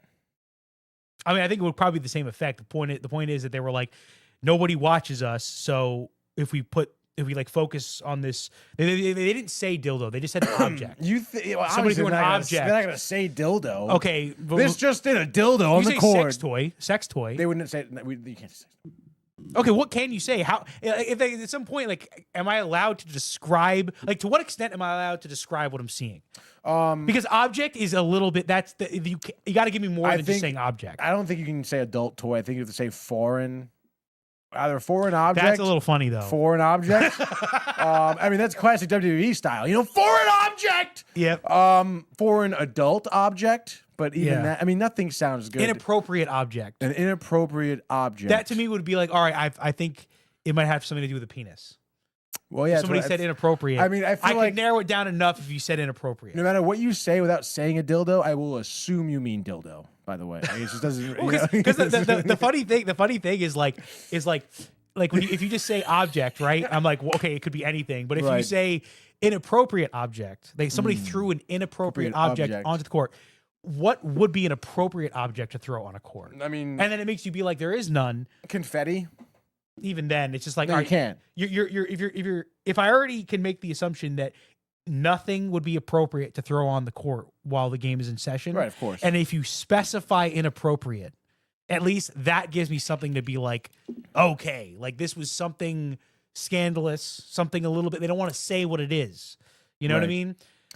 Object is just a little bit like, oh, they threw an object. That could literally be like people don't know what it is. It could be something like that. But if they said whatever, I mean, if you want to keep it without anyone thinking it's a dildo, then yeah, just say object, I guess. But they did briefly show it. There was one they accidentally cut to one of the camera feeds that was looking at it. Yeah. And it was like, somebody's losing their job. I'm gonna look on Twitter right now. Yeah. Dude, somebody probably. Well, no, I don't think a director would lose their job or anything, but they shouldn't. That'd be annoying. That would be really annoying. Like, what the fuck, dude? It's like almost. Yeah, dude. No, you can't be doing that. All right, all right. I'm gonna get through these comments. Rip it. DBZ had a lot of filler episodes. DBZ was sick though. I almost just like choked. Dragon Ball. Yeah. Dildos. Anal. Hentai. Oh my god! Oh my god! Soundbite came from a segment where I get a poll on like what's the most popular. So like Jay had the code, which is Fairfield, New Haven County, and then everywhere else, which I believe is 860. That's like actual Connecticut, but the 203 is a kind of like an extension of New York or of like New York City. You know. Like it's 95, right, going right down through there. Not New York City, but it's an extension of New York. I feel like it is more. I feel like it has more in common with New York than if you live in the 203. You're not going to have much in common with people that are in the 860 area codes. So the people in the 203 are just in their own fucking world, dude. We kind of are. Like own bubble world. Like don't fucking bother me, man. But I feel like But I think there's a little bit of a. Of like a thing of like people that live here, not like they're the main character, but like this area is the main character. Yeah, they could give a fuck about the rest of the state. Yeah. I mean, they are kind of like, dude, it doesn't, it doesn't matter. I mean, economically, I don't think. I'm trying to think what else, like money wise, would come from the rest of the state. I mean, there's farming. There's a lot of farmland in Connecticut and like the 860 territories, but like, like Sikorsky, right? Lockheed Martin. Yeah, that's all here, right? Yeah. So this is where the money is. That's right. And okay, and one thing that you can be proud of for Connecticut, right? Or whatever you want to be, you don't want to be proud, but just acknowledge, right? So the United States' #1 export is airplane parts. But that's also Connecticut's #1 export. So we are kind of like. So you're supplying enemies with our weapons. Of course, but also our allies. Right. So you're two-timing. We're playing both sides. We're playing both sides. I gotta say, dude, I think the internet has won with this. Can you? It's gotta be an autofocus, right? Yeah, it is. But here, let me help you. It's not catching. No, I'll help you. I mean, all right, don't move because. So you gotta put it closer. You probably can't even read it because the over. I will fucking make it work. Hold on. It doesn't matter, dude, because I see the image already. It's already. All right, it's a tweet. Obviously, you know the deal. That is George W. Bush being notified about the Twin Towers being hit. It sucks. Right above it, though, it says in quotes, a second dildo has hit the WNBA. I mean, come on. The internet's got to be good for something, dude. Like, what the fuck? If not to make you laugh, like, let's fucking go. All right, so this is the second one. This is the second dildo. They've stopped play here. Oh, they do show the dildo. They do it. They have shown the dildo. Oh, the girl and the female ref comes over and she kicks it off. Seems like some guy comes over with a towel, covers it, dude. And this is during a Golden State, I want to say, and Chicago. Chicago is a team with Angel Reese. Someone threw a green dildo. This is 2 days ago, by the way. Oh, fuck, dude. They're getting somebody. Dude, so the first game was during, I guess, Golden State again. GSV? What is GSV, the team? I don't know. Versus Atlanta. So it seems to be, I mean, obviously both games, there's only one, common denominator in terms of the team. But, dude, the first one looks like it was thrown from the fucking rafters, dude. Like the angle it's coming down on the court is like fucking straight line. Fucking like, airstrike. Literally, dude. Like someone like from the top of the tower, like hanging there and just like dropped it. Maybe hoping the suction cup would get to it. And they cut to it again. But they're all laughing about it. There's a bunch of people laughing about dildos and stuff. I think they're going to laugh about it until it happens for like the 10th time. And then they're going to be like, wow, they cut to it big time. Really? Yeah, dude. You can pull up this on Twitter if you want and share it for the people at home. Dude, this is like a pretty sizable. How do I one? All right, so we go to Twitter. So X or X, whatever you want. Just hit X. Yeah, hit X.com. I'm still nervous of typing X and then enter because it's like. Because for you, it's like some porn website normally. Yeah, dude. In. I mean, yeah, like dude, why fucking, would they do? I still dumb. Well, I don't do that. Oh wow, I don't know you enough, Tony. You think you fucking live with me? You don't know me well enough. I just moved in. You're gonna find that green dildo when you get home. You're gonna find, dude. What was that thing? You don't have to do you a favor or something. The goat. Yeah, dude. I said it. Yeah. Just type in green or WWA green dildo. And then if you want now at this point, go back to StreamYard. Hit Shift S. Let's fucking go. And then go to Chrome tab, WNBA, green screen dildo. Not green screen, sorry. Production guy. Share. Go back. If you go back to the tab before, you go back to StreamYard because it brings you to this tab right away. Go back to StreamYard. And then now you have to add it in. And I mean, I guess this size is fine for me. Yeah, we'll live with it. The dildo looks good. We'll live with it. So scroll down. Well, we got some memes here. Yeah, Nice, we got good some memes. Classic, dude. Confirmed. Here's this dude. Good. This is so fucking good, dude. Like, oh my god, a second dildo has hit the WNBA, like, dude. Oh my god, that's fucking prime. Keep going down. This is the second one. This is the second one. Okay, right here. This is the second one. Oh wait, no, sorry. This is the first one. All right, well, let's get a recap. And you saw it already. You saw it. Hold on, let's go back. Let's get a recap. I would cut the audio though because we got taken down. Oh, we got taken down. Yeah. So So you can make it full screen. Make it full. Yeah. So go back. It's already. It's fallen. The dildo has fallen. They're like, what's going on? You pause it right here. Pause it. Pause it. Okay. The dildo is in the screen, maybe somewhere center up left, northwest a little bit, but you're gonna see it on a direct line from the center of the screen.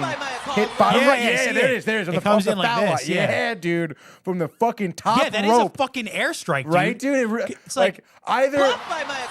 Yo, dude. And there it goes. It fucking hit the foul line. Wait, did you see who's that player? Look, she saw it. She saw it. Yeah, she was big girl. Look at her reaction. Yeah, the big girl said, "Whoa, was that mine?"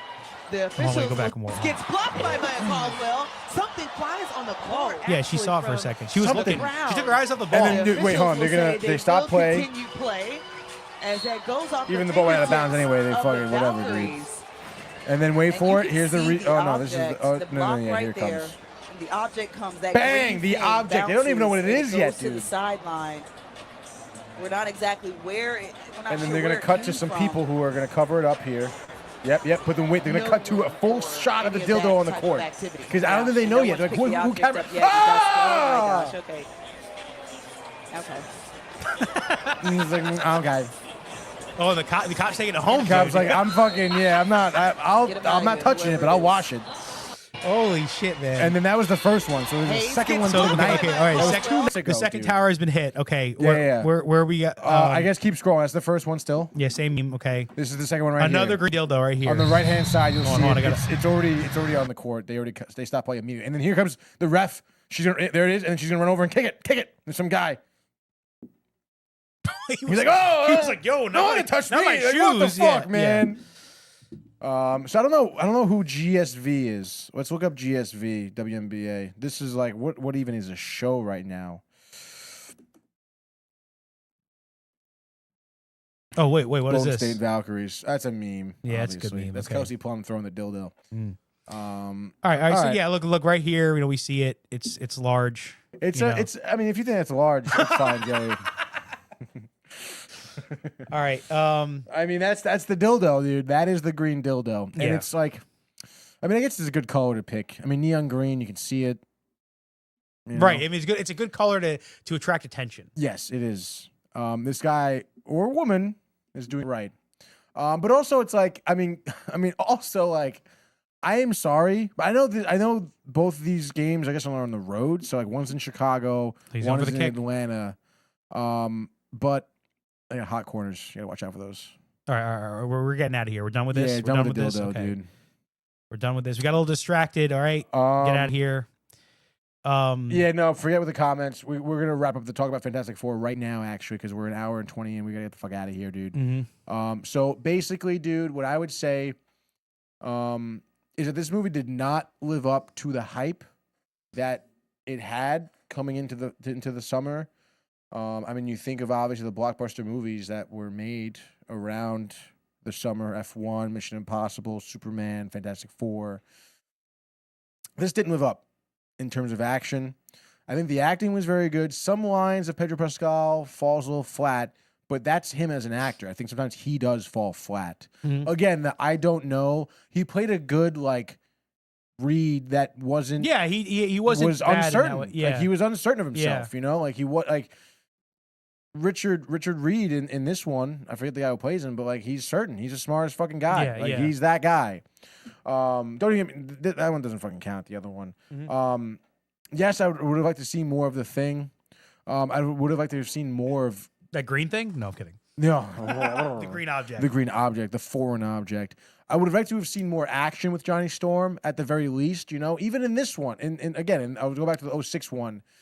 Like Johnny Storm does a lot of the hard work because he's the guy who he's the fucking muscle of the group. Ironically, even though he's not the muscle, he is the guy who has the most firepower. Right. Literally. Literally, you know, he can fly too, like with the fudge. And Vanessa Kirby's a great actress. I mean, I think she killed it from the very get go. You know, her ideology of like we're doing this together as a family. We're one fucking unit. No man left behind. I think she killed it. Oh, Say- that yeah. It was a little weird though when it's like everyone is fucking rioting, right? Everyone's they're Oh, and outside when their she building. comes out. And she comes out and says, "This is my baby. Yeah. His name's Franklin. But like, wouldn't We're a family. You wouldn't sacrifice your kids." And it's like it's kind of like, dude, they're gonna fucking eat your baby. But right isn't now. she's not wrong? Like that's how you pull someone together, though. That's how you pull a team together, dude. You fucking be like, hey, like, Yeah, like if this was your baby, would you be giving up as a mother? I know, would but you I'm be just giving saying up that your it fucking shit, boy? it was very like idealistic, and they were just like, yes, you're correct. We will all be in danger. But don't you for the think baby. that was the world they established? You know, you said it before. It was like this futuristic 1970s utopia society because of them. Yeah, you all right, know? fine. Yeah, I mean you're right. It did, but it is. Yeah, it's a little bit weird. Almost like they're like people just don't fucking Right. have brains in that like world. that, You know, like that was just what they went for. They you went know? for that. They Fine. just went for that. Where it's like you guys you have superpowers. Like we're Yeah. gonna do whatever you think. all right. Well, whatever we you got say. you said we got to wrap it up, dude. Fantastic Four. Are you getting tight now? That's what you Um, said. You said we're a so- fucking hour 20 in. We got to wrap it up. No, yeah, we do have to wrap it up, dude. Good producing. We didn't even talk about Galactus at all. They fucking killed it with Galactus. Oh, I his think, his dude. model. It was it was Um, great. Yeah, Phenomenal looking, obviously Felt very ginormous, menacing. like, Felt big, dude. ginormous. Did you see images of his shit in IMAX, dude? No. In scenes with him, the screen gets bigger, or they shot it in a different whatever it was, dude. But you can look it up. Yeah, because so IMAX is I believe it's 3x2. Right. So it's the full dimensions of the film. But it was just for his scenes they did that. Just for scenes with Galactus. That is pretty cool. Like I'll admit from a viewer experience point of view that like it is a little annoying because it's like, oh, if you have that height and width and you're not using it the whole time, it's a little bit kind of weird. But dude, it was pretty sick. But I think that's cool. That's cool for it to. It was like coming out at you. Yeah, and they showed you the difference. Like we're seeing this, and then they're seeing this. Yeah, I saw somebody was talking about that for the Dune movies. Oh, And really? was like it was kind of basically saying that they should release the IMAX version on like DVD or on streaming because it's like that would be it's sick. so he was kind of saying how like there's this one scene where like the worm is like coming up out of the sand and it's like and like you look at the super narrow aspect ratio they have for like DVD or whatever. It's like it's like okay you Doesn't see do it justice, but if you see it in IMAX it's like everything is in the shot, nothing's being cut off. Yeah, that's crazy. So yeah, I could live. I think that 3:2 is a good aspect ratio. Yeah, I think so too, dude. It's a good aspect ratio. So that was pretty cool. I think they did it right with that. They did it right with Galactus. And I think for the first time, it seems like having like a villain like that. I think they did a good job with the way they ended up defeating him. You know, I mean, that guy. It's setting up. It's setting up what's gonna, it's setting up what's gonna because they didn't like kill him. Right, they can't kill him. They relocated him. Right, and it's like, I mean, literally in the Marvel universe, there's like he's like one of 3 people who are the most powerful beings. Right, like, right. He is one of the top tier fucking villains. You know. Yeah. So I think with you talk about establishing the rules of power and shit like that. Like I think they did a good job by him. Because he is this all-powerful being, and they kind of like, again, I mean, you read in the comics, like it seems like a lot of his downfall comes from his hubris, classic. And But they also do make you kind of feel bad for him because he has a curse. Right. That's the idea. He's cursed. Yeah, he has they do like doing insatiable hunger. Oh no, dude, the I didn't villain, ask they for just this, misunderstood. Dude. So they say same thing with the Silver Surfer too. She's misunderstood. Yeah. But yeah, dude, and I did like how they still made Johnny Storm a womanizer. I kind of thought they wouldn't do that, to be honest, with the woke ideologies and stuff like that. But he was female, hot alien, silver chick. I mean, yeah. Yeah. I still think like that, dude. other Chris one was Evans? better. Yeah. Yeah. No, I do think so too. Again, I mean, those movies, even in the second one too, it's just like a preliminary fight. Get the juice flowing a little bit. You want to see those juices. I want to see the juices, dude. I want to see that green dildo thrown across my screen. And I just think that montage earlier on didn't cut it for me. It was cute, good music, it was fun, but I think it should have ended with the back end of a legitimate fight, the aftermath. You see some sick fucking action. Important thing to note.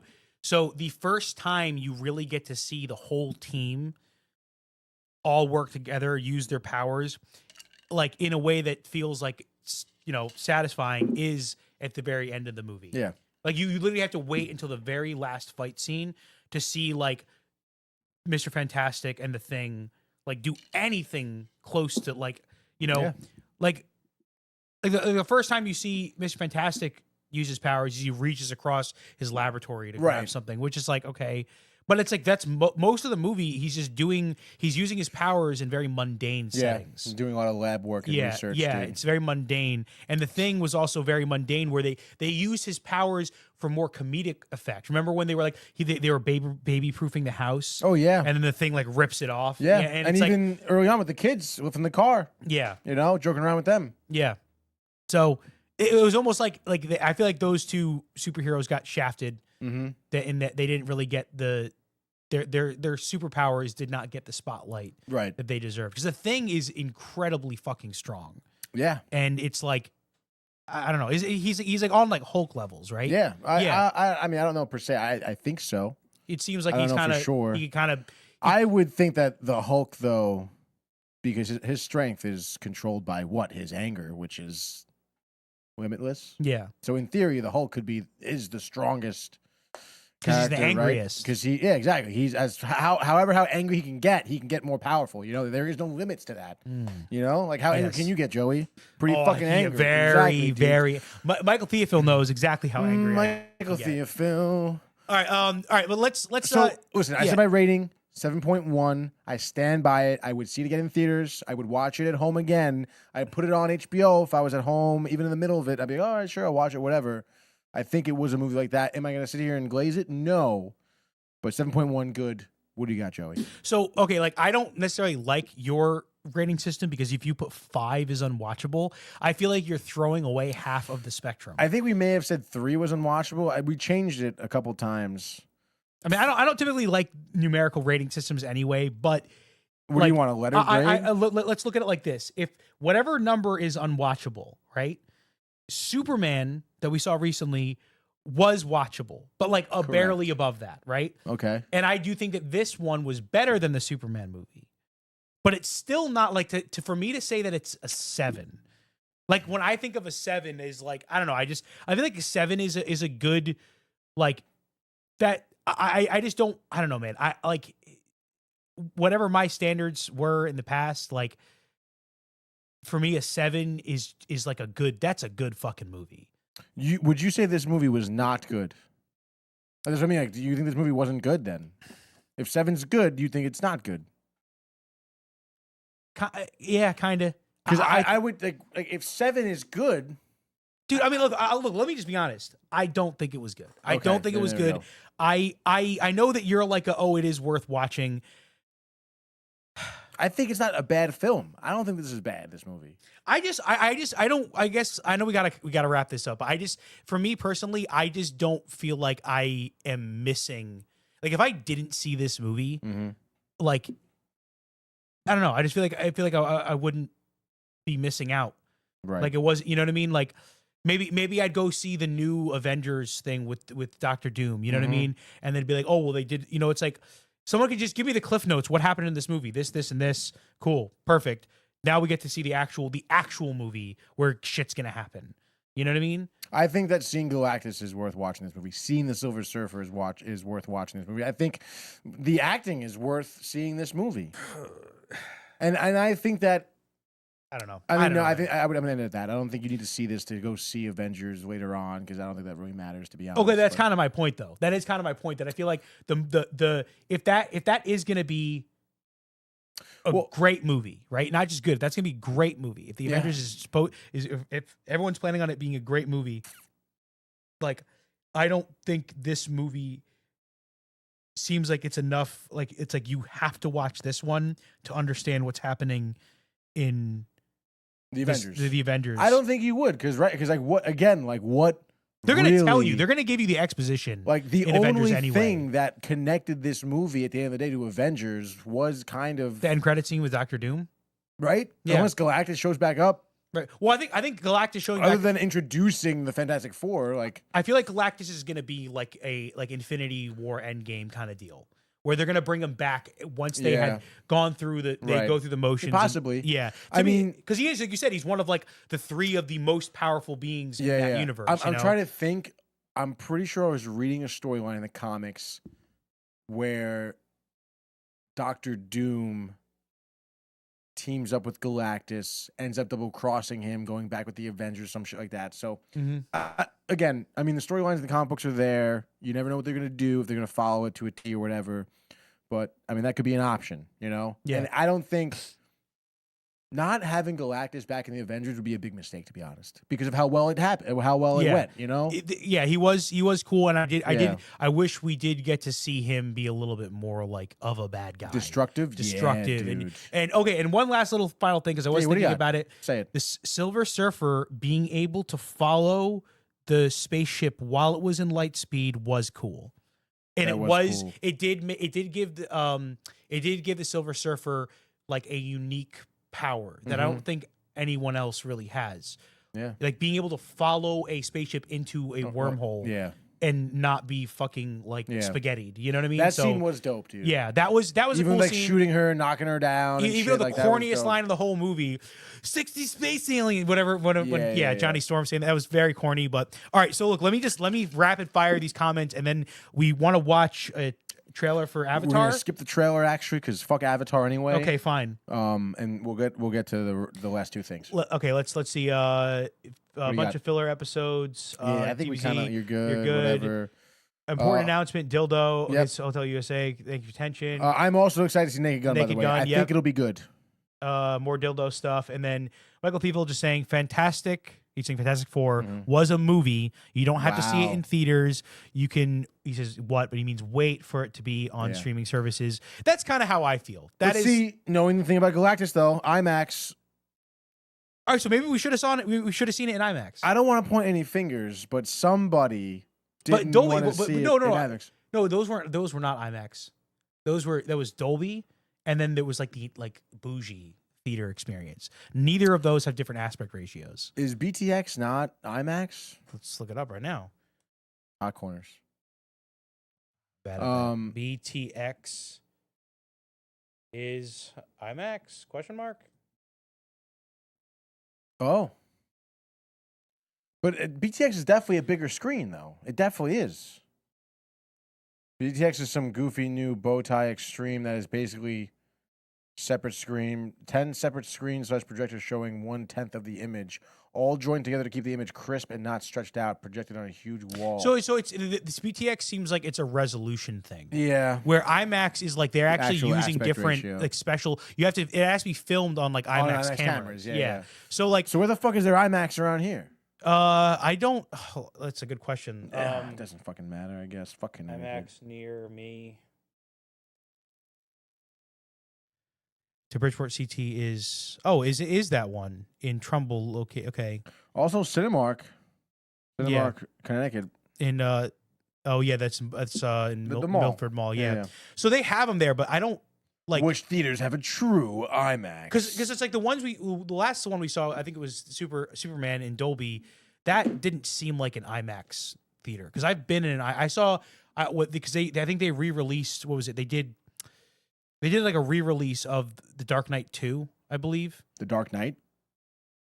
Yeah, this was like years ago. Yeah, The Dark Knight. The Dark Knight. Or yeah, sorry, not you're right. Not The Dark Knight 2, just The Dark Knight.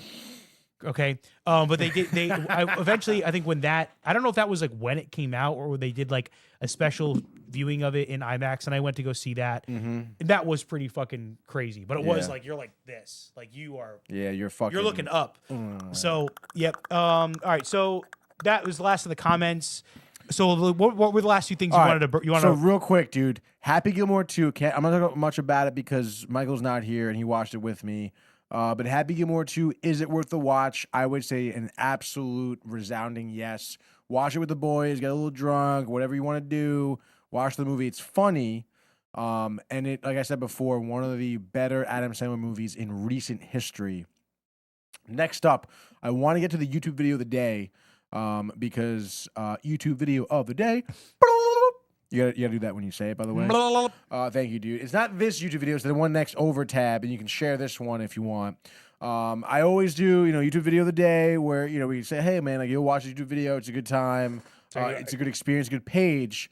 And this one, I don't know if it's weird. I'm gonna go with another, I guess, company that does a lot of movie reviews. They did their own Fantastic Four review. My guy here, Clint Gage, he's pretty cool, dude. This kind of gives you like a, it's your classic like mic'd up, written out script. This guy's review, he sits there. He sits here for 12 minutes. They get some B-roll over it. It's well produced. It's well written. It's a good review. Obviously, it's not like an interactive show like ours or anything like that. But if you want to hear what this guy thinks about, Fantastic Four, hit him up, dude. IGN, by the way, if you guys don't know about IGN, I mean, I've followed IGN since I was a kid.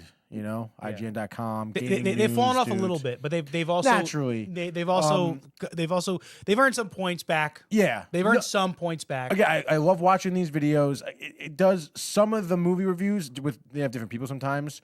You do get into this guy's just glazing the film. Like their review of Superman was like, You want to know what all the comments are saying? What? They're saying this one. It says, "Why is Peter Pascal reviewing a movie with Pedro Pascal?" That's actually meant funny. Because he does kind of look like him. He does look exactly like him, actually. Yeah. But it's a good review. IGN's pretty legit for any news, pop culture, gaming, stuff like that. I like them. They give me maybe a sense of nostalgia. Even just looking at this, I get like a G4 Attack of the Show like movie review feel. Yeah. And I think it's a good format. You like this video? Yeah, that's why it's my YouTube video of the fucking day, Joey. So you there's more than you just like it. You love it. I wouldn't say I love it. Okay. I like it a lot. And I think it's pertinent to our our episode, obviously, Fantastic Four, the review. So check it out if you want another review. It's always good when you're watching reviews, don't just watch one and be like, oh, this is what it is. Like, watch a couple of them. I was watching a few I watched like probably 4 or 5 throughout the week. Nice. Yeah, dude, it's interesting to see what people think about this film. In the direction of Marvel, obviously pretty big, but a few comments on the way out, I believe we have. Oh, Michael, there we go. It says, let's see. It says, Michael says, happy it was worth it. It was better than I expected, honestly. Was thinking it was going to be embarrassing. So Happy Gilmore was worth it. Yeah, okay. Happy was worth it. Yeah, Joey's always negative, ha ha ha. Because the thing is, it's like, you know how they say ignorance is bliss? Yeah. That's what it is. You guys are ignorant, and so you're happy. I'm ignorant? Yeah. To what?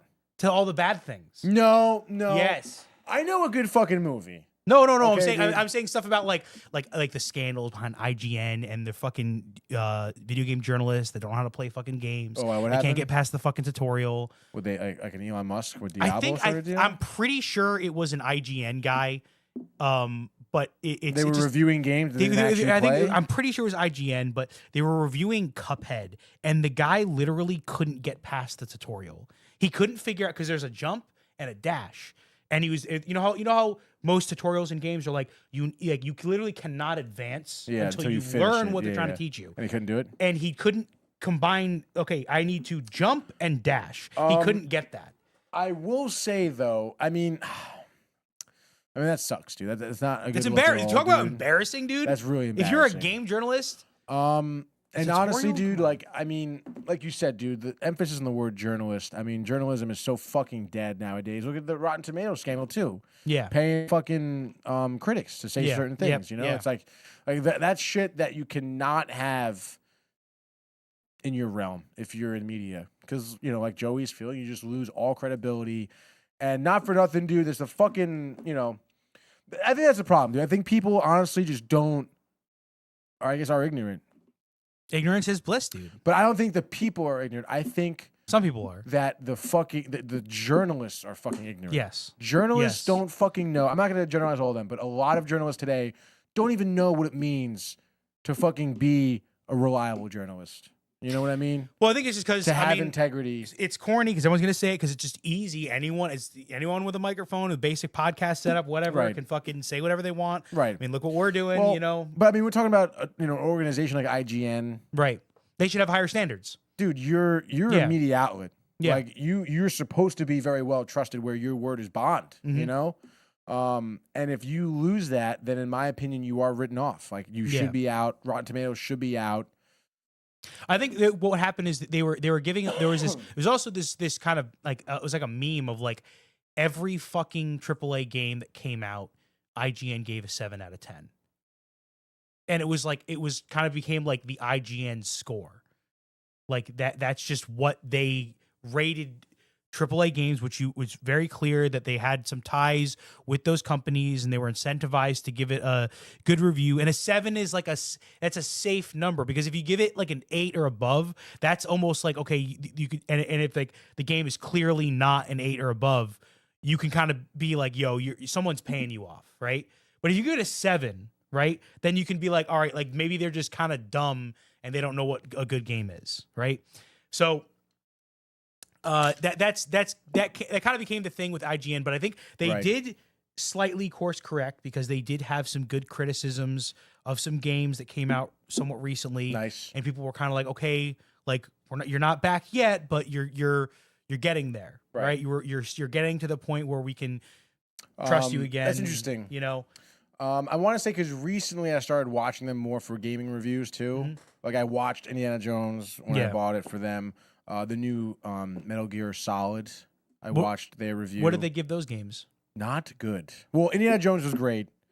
Metal Gear Solid, that guy fucking ripped it apart, actually. Now, did he reference the original games He at all? did. Okay, so that is something to take for a grain of salt, is that, like, if you, like, I mean, it's fair, though. It's very fair, to, because this is a remake of, this is a remake of the older game. Like, it's fair to do that, but at the same time, it does it is something that you do need to think about. Where it's like if you either didn't play those old games or you don't have the same level of nostalgia, you might not think the things are bad that he thinks are bad. You know, I mean, a lot of what he thought was bad, which honestly, like, I kind of like made sense. Were like, yes, it was a remake of this great game, but you could have taken this as an opportunity to implement like better aspects of gaming that have been made since then. For example, certain like loading screen aspects. The guy said there was way too many loading screens, and you could very easily like fuck up some dude, run to a loading screen, go back, and then everything is back to the way. Like there's no like it'll reset. Yeah. So he's like not for nothing. It's like they literally just made the same game. Like they did like pound for pound, line for line, the exact same game. Didn't do any modern improvements to it. So that's his angle. That's his angle. angle. Is so it's not almost a nostalgia. It's saying that like we want, like, it's good to stick to the core of the game, Right. but a lot of times for remasters or for remakes, people are hoping that there's going to be like a few modern quality of life improvements. Exactly, which have been made through decades of time and gaming development. But instead, they're just same game. Right. Nothing was changed. Great game back then, amazing, but it doesn't. That type of gameplay doesn't just stand the test of time anymore. You know. Yeah, I mean, having those 8 megabyte memory cards, just like we're not at that point anymore. You know. Yeah, games are fucking like over 100 gigabytes. Yeah, which I don't like, but I mean, I hate that, but I mean, you get a great game. Yeah. I mean, look at Diablo. Look at Indiana Jones. I mean, it was fucking. Graphics are sick. Diablo, whatever, but I know, dude. Indiana Jones was a great game. I'm. You want to know what I am pumped, really pumped for? Gears. What? That is why I've come. That is why I've come. Why have you come? I'm nervous. Battlefield 6. What do you think about this? There's a lot of hype around it, and everyone's being like, don't pre-order. They're making references. I see this all the time in all the comments on Instagram, on TikTok. Everyone's saying, remember, no pre-order. Referencing Call of Duty Modern Warfare 2. Remember, no Russian. No Russian. So they're making the meme, but it's basically saying, hold the line. Don't pre-order, because we've gotten burned in the past. Right. You don't have to pre-order. They try to incentivize you with like, oh, you're going to get more XP points, or you're going to get special cosmetics, or yada, yada. Don't pre-order. Do not pre-order. No. Do not pre-order. And just wait for the game to come out. And if you watch some gameplay, if you think it's good, then buy it. But that's the part of the problem, is that the gameplay looks fucking sick, dude. It looks so good. Does it? I haven't seen much on it. It looks so good. Because the thing is, like, Call has gotten very, like, the IP has become very diluted.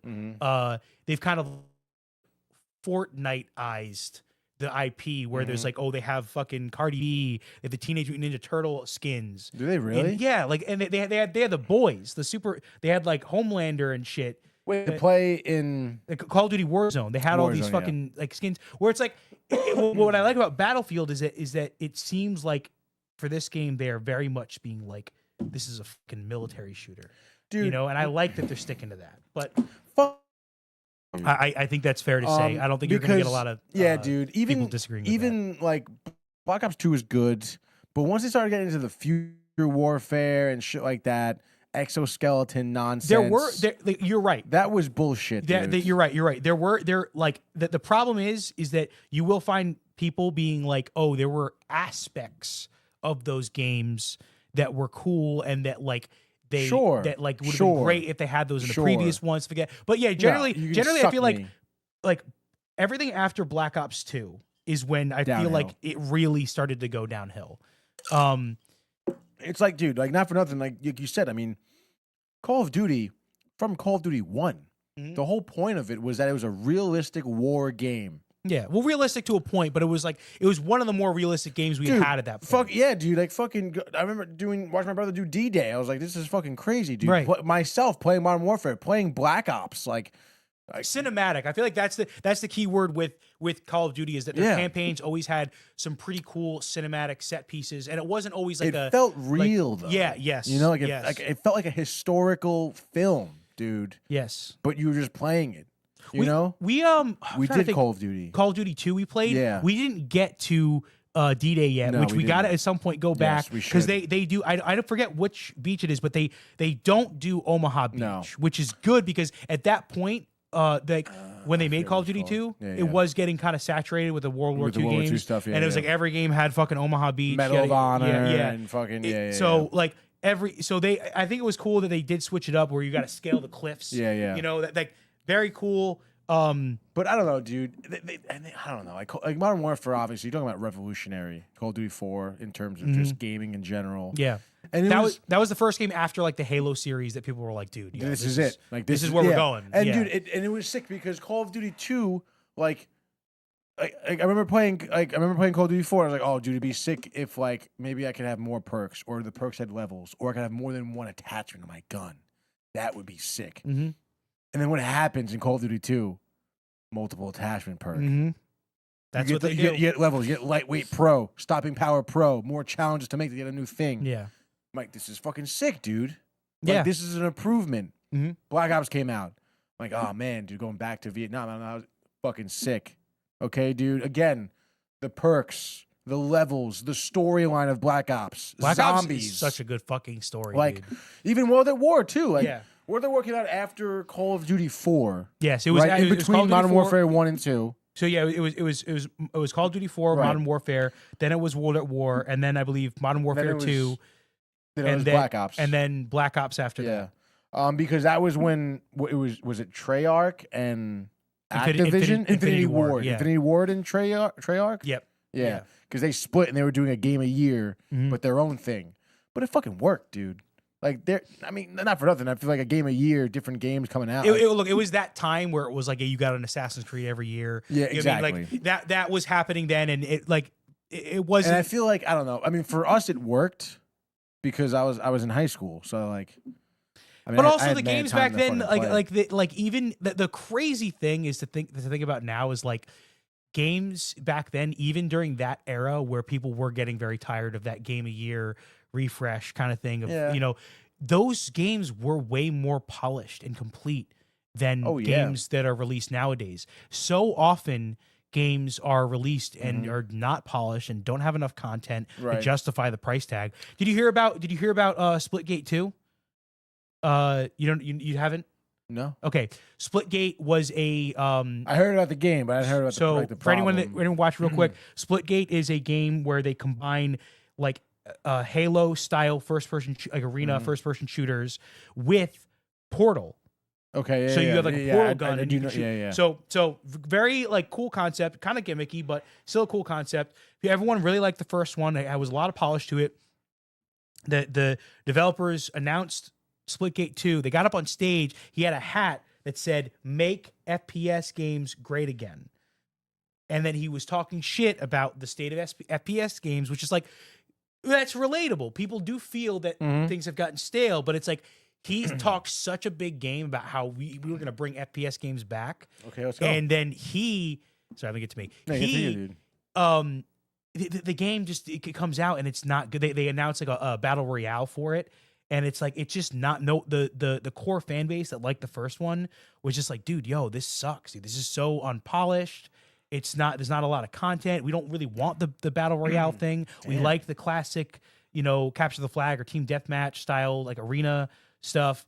So it was just like it's like you see this a lot now with like with just like like I said, even back then when people were a little bit fatigued of the every IP had a game come out every year. Yeah. Even back then when we were complaining about that, shit was so much better. Were you complaining about that back then? Yeah.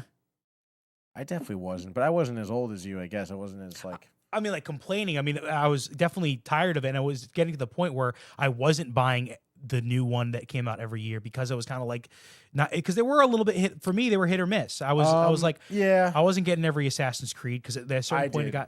you did. yeah, I did. So you played like Odyssey. You played like No, I didn't go that far. okay. That's when I played, like, actually played through like 100%. I was fucking dialed in. Yeah. Was Black Flag. Okay. That's a Um, good stopping point though. Yeah, I know, dude. I was fucking. The only reason why I stopped because I was like in college. I was like, I don't have fucking time Yeah. to play. Like, I would love to fucking. Well, just dedicate- I say would- that you're not a gamer though. No, I am a fucking gamer, dude. Okay, that's fucking ridiculous. All right, I fucking game. I game with the best Like a of them, little baby. pussy boy? Like a little pussy boy, baby. But you know, I mean, Assassin's Creed was in general though getting kind of. I mean, they were getting so far from Desmond Miles, right? Was the OG guy? No, yeah, that storyline went fucking. That storyline went so fucking far from where they were originally, dude. But like, also, what do you expect though when you're making, you know, so many of the games? I guess, but like, I don't know. I mean, Assassin's Creed 1 was a little tough to get through because it was the first one. It was very long. The second one was sick though. Assassin's Creed 2, and then was Brotherhood next? I think it was Brotherhood. Brotherhood was before 2. You sure? Yeah, I think so. I don't know. I forget, dude. It was either Brotherhood or it was 2 though. When you were able to like, when you had to, dude, when you were with Da Vinci, when you had your fucking boys of assassins, you can call in on an enemy. Or maybe like, maybe it was 1, 2, Brotherhood, then 3. Yeah, I think so. Yeah. I think it was because Brotherhood was the one where you had the Brotherhood. You had your boys. You can fucking calling over there while you assassinate. No, yeah, you're right. Yeah, 1, 2, Brotherhood, then 3. Dude, that like, and then the whole Leonardo da Vinci thing was fucking sick too, dude. Like, again, the historical aspect of the game was such a huge part of it, and the gameplay was sick, dude. That game was awesome, and Black Flag was a great follow up to the third one. Nothing has come close to Black Flag in terms of like a pirate simulator game. No. Nothing has ever come anywhere close. Even fucking the what is that Xbox game? Sea of Thieves. Sea of Thieves. Yeah, that's what I was just thinking of. Yeah. Yeah, like that. It's all right It's for what cool. it is, but it's not anywhere near how No. cool and immersive Black Flag was. Doesn't no, look no, as cool even. Like, No. Assassin's Creed is legit, dude. So Michael says Brotherhood was his favorite, dude. Yeah, same. I mean that I'll fucking play back till I die, dude. Yeah, Brotherhood was great. Yeah, dude. Wow. No, yeah, that was a throwback, dude. The whole point I was bringing up was that like even back then people were already getting fatigued with the state of gaming. It's just crazy though to think now like how even though we were complaining like how much better we had it then. Yeah, it was crazy. Because games were coming out complete. Yeah, and they weren't like, again, I mean, look at Diablo 4, dude. Like every season you have to buy like I know that, dude. I like we live in this whole subscription era. You Yeah, gotta buy a dude. license. You don't own your games. You don't You have the own right your to game, revoke dude. it at any point. So Fine print. You know, again, it's like back then was fucking sick, dude. So, Yeah. Michael also he doubles down. Joey is Cypher. What does he mean by that? There is a soundbite on that board somewhere. It says I choose the Matrix on it. Oh my god! Just play it. Just play it. All right, hold Just on. play it, hold dude. on. Yeah, that's. I can't believe Mike thinks that.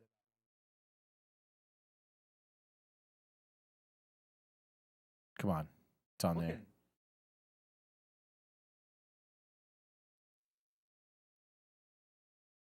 I choose the Matrix. Or Matrix, or I choose, or something like I that. got it. I choose the Matrix. What does it say on it? What's it labeled? It's just called Choose Matrix. Oh, choose me. Okay. Yeah. So I mean, I honestly, I'm being done dirty here. Mike is trying to be like, oh, I'm in the Matrix because I fucking have opinions about things.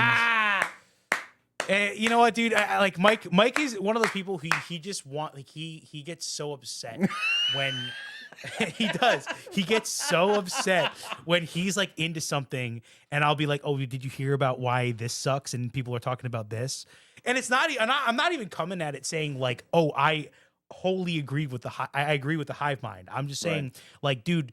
Like, do you know about any of the controversy? And like, maybe maybe you're better off not knowing about the controversy because some of it is really fucking stupid. But I like to kind of be in the loop with that stuff. I like to know if there's a meme going around, people are clowning on some aspect of something about a game or a movie. Yeah. It's kind of good to be in the know about it. I'm not trying to be like terminally online, but it's like I want to know about the things. I choose And like, the Matrix. and that's the thing though is Mike is like it's like he's like. Excuse me. Where I'm coming from is I'm not like I don't choose the Matrix, but I like it's like a know your enemy type deal. Like you still want to understand the Matrix. Like Mike doesn't even want to understand the Matrix. You know what I mean?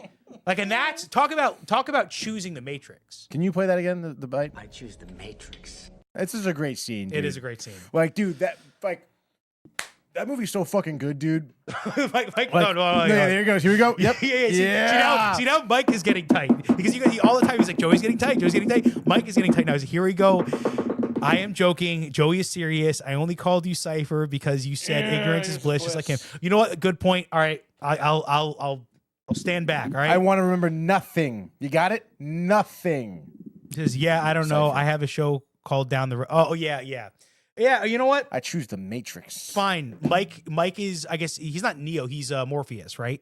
That's because it's like, right, that would be like, which character is he? And I it's guess like that would make me Neo, like, I guess. In any IP, Mike automatically has to be the coolest one. That's the thing that when you learn that about him, he's just like, you know what I mean? Like you for Power Rangers. Of course he's the Green Ranger. You think the Green Ranger is the coolest? I mean, he kind of is the coolest. The Red Ranger is the coolest, dude. He's like the fucking... I mean, dude, but when you like watch anything... No. Look, I'm just saying that after they introduce him and he becomes a part of the team, you're just kind of like, all the other fucking Power Rangers, dude. they don't know what to do without him. Not me, dude. Well, maybe you should have been in there. Maybe you could have been the was- Orange Ranger. I was... Oh, what the fuck is orange? But they already have all the colors. Purple Ranger? What do you want? What color? Cyan? Magenta? Turquoise? Purple's a nice color, dude. Purple's the color of Purple? But royalty. which shade of purple? I would say a deep purple. Deep one. It's almost like indigo? Like almost a No, little bit- not indigo. A deep purple. Okay, well, what hue? Give me the number. I don't have the fucking number. But you know that is anyone that's done any color grading, you know that like blue is kind of a fucking like blue and purple are kind of like just they don't exist. It's a fucking weird like spectrum It is where weird. you're like, oh, you try to do dark blue and then you try to lighten it up and it's like nothing. It almost looks more purple now, and it's like, and then you have to shift the hue to get a more like accurate, Right, light yeah. blue. It's weird. It's weird. What the fuck is Mike saying here? It's not, So yeah, he's not- saying it's not have to be, I just am. My last name means God's friend or loved by God. Pick Yeah. one. Michael means who Who is is like God. yeah. So you're your only friend? Is that what you're He telling says, me? I didn't choose this life, Joey. You are like God and you are God's friend. Right. So you're, Well, you're you know what? I just you're wanna your say- only friend, Michael. I want to say shout out to Michael, dude. okay, Just want to say something. Cut Shout out to Tony. Michael. Yep. for commenting, being engaged, even though he isn't here. He clearly wants to be here. He wants to be engaged in the conversation, and that's what matters. And he's a great friend. And see, now Tony's getting weird because he's like, "Oh my God, someone's saying nice of us." If you can't talk nice about anyone around you two. If I try to elevate my friends, right? If I'm like, my friend is great and they do great things, and then you're gonna be like, you are something that I can't say on the air. I was fucking listening to you. I was listening to you. I was dialed in to like what you were saying. Your face looks like we got to kill this guy. We got to get. I can't believe. I can't believe this guy, I fucking dude. agreed to be this guy's roommate. I'm gonna call up Mike. I'm gonna call up Harrison. I'm gonna kill you. All right, go. It's literally. It's been 2 hours. Okay, what's the problem? Isn't it? You were rushing to get off earlier. Yeah, I was, but then we kept talking. So I'm Yeah. like, now at this point, I'm like, why rush it? You know, it's All right. going. Hey, Mike says, "I miss you guys, of course." What the fuck, Mike? He's saying, "I love you two very much. I would sacrifice my life for you two." Tony hates me. All right, perfect. Let's end on that. Okay. Erroneous, dude. All right, By the way, guys. I changed my background. By the way, again, I don't Put know. it in front of your face. Block your face. There No, you go. yeah, That's a nice dude. background, dude. Silver Surfer. Look how fucking sick that is, dude. Yeah. With the Now, is that the male version? it is the male version, dude. I'm a male, so I'm not scared of it, dude. Yeah, but don't you like women? Oh, I fucking love women. Like Kala L or Shala Al, like Yeah. totally like we're in it, dude. Like, All right, we're in it. We like women. I would be silver right now, if you know what I mean. Dude. Covered in silver. Okay. Covered in silver, dude. Okay. Um, So I guess are we gonna sign off? That's the question. yeah, I mean, I Or don't is think it we have anything time? else to talk. You want to talk about anything else? I think. I mean, we've talked for 2 hours and we kind of didn't talk about Fantastic Four enough, to be completely honest. But I You don't mean, think so? I think. What else do you want to say? No. I think it's past the point. What else do you want to say, Joey? This is the There's time to get too it out, much. dude. It's dude. I can't get into it now. It's too much. There's too many things. I'm a hater. I can't enjoy nice things. Okay, that's what everyone's gonna say. Do you hate this movie? I know I don't hate it, but I definitely, like I said, I didn't think it was good. I thought it was like I don't want to call it mediocre. I feel like Superman was mediocre. So this was like it's in a spot where it's not good, but it's also not mediocre. It just is. Like Mike said, it is a movie. It's one of the movies of all time. So, and like I said, I can go way more into this, but I would say anyone listening that wants to talk more about Fantastic Four, wants to hear more about it, just tune in either the next episode of Binge Buddies. We can kind of go over it a little bit more, but also the next gaming corner. Yeah, I mean, we can chat about it while we're gaming. In Terrificon, but you're not going to be there. You're not going to be around next Saturday, right? Oh, you guys are going to talk about it. Are you doing the Binge Buddies at Terrificon? Yeah, we got Sports Port Friday, Binge Buddies Saturday, Gaming Corner Sunday. Yeah, I'm only going to be there Friday, so. Yeah, that's fucking lame, dude. Mm-hmm. Family reunion. I mean, that's cool. Family reunion. I have a big family. We don't get to see each other all in one place, like, ever. So this is the first time that we're doing it since basically, like, my dad and my grandparents passed away. That's wild. Wow, sad. I know, but it's like it's like we haven't all been together in the same place. I have my dad. Where you guys going? We're going to Lake George. Oh no shit! Yeah. Oh, so this is like an outing. This is an like outing. okay. This is awesome. I fucking love Lake George. Yeah, dude, we're going for it. This is gonna be a fun trip. This is my dad's side of the family. So he had, including himself, there was 9 siblings. Mm-hmm. So my family is, or like me and my siblings are going. My mom's staying home watching the dogs. Okay. Someone has to. And then, all my aunts and uncles, all my cousins, and even a few of my cousins' kids, because some of my cousins have kids now. So it's a big family. Yeah, dude. Big, very large family. It's funny getting that age because like my cousins they all have kids now too.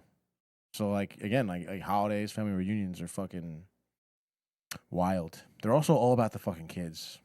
They're all, again, I mean, when you bring the kids, it's hard to not make it about the kids, God, dude. I know, it's so annoying, Yeah. dude. Like the fucking diapers and the feeding and the baby and he's tired, put him down for a nap. Like, just give him a beer. But we got to do it, right? Like it's Have kids? I mean, yeah, you gotta have kids. like you and me. No, you didn't laugh. I'm a loser. Yeah, I mean, it's like that's the whole thing with like birth rates, right? And it's like we gotta Right. like the declining birth rates. It's like if we want, Birth rates are declining? yeah, Oh, I didn't know that. dude, what, you didn't know that? No, I thought we're overpopulated as it is. So the U.S. has had a declining birth rate for years. I don't know. I mean, do you think though? Like again, like, your father was one of 9. You said. Mhm. I mean, there it is. My mom was one of 6. That's the thing is how many Who fucking has that anymore? how many dude? people, like how many millennials or like people around that age 30 to 40 have more than 2 kids? More than 2 around the 30 to 40 range. I would say, Or even maybe 40 to 50 like even. 10 to 12%. Yeah, like I feel like back then it was way more common to just be like, right? Because if you're like fucking, if you're Catholic, if you're Catholic, you can't use protection. Right. You just gotta have kids. Nobody's Catholic anymore. Come on. There definitely are. I mean, there is. I mean, look at the Vatican, right? No, I'm saying though, but like in terms of like from back in the day. I mean, You think is anybody like a practicing Catholic? yeah, it's anymore? right. Again, like you look at Staten Island. When my mom's growing up, like everybody's a fucking Catholic. Right. Everybody's Italian or Irish Catholic. Well, I think the thing is that nobody like today. It's less common for people to wear their religion as a huge part of their Oh identity. yeah, for sure. Like, But, it's I mean, not don't you think that's because though, like there are just many more different religions? Like if everybody in Fairfield were Christian, like people would be wearing their own shit. No, don't you think so? People avoid bringing up religion because people have different religious views, and they will argue. No. Yeah, I think it's a little it's more than that though. Like that is a part of it, but I do think that Like if everybody in this town walked around with their cock out, wouldn't you be like, I'm gonna walk around with my fucking cock out? You know what I mean? You would, but I don't think that's. You don't see the analogy, That's not the the point to comparison? make. I mean, you're saying like, why would you wearing your cross? But that's like wearing your cross doesn't make you Catholic or make. No, you I'm not saying Christian. it makes you. I'm saying that like people aren't as outspoken about their religions because there is a more integrated society of religion. You're Muslim. I'm Catholic. We have opposing views. I'm not gonna, out of respect for you, I'm not gonna wear Jesus fucking rocks shirt or whatever, or Muslim suck shirt or whatever. You know, That's where I kind of see what I'm little. saying? I like.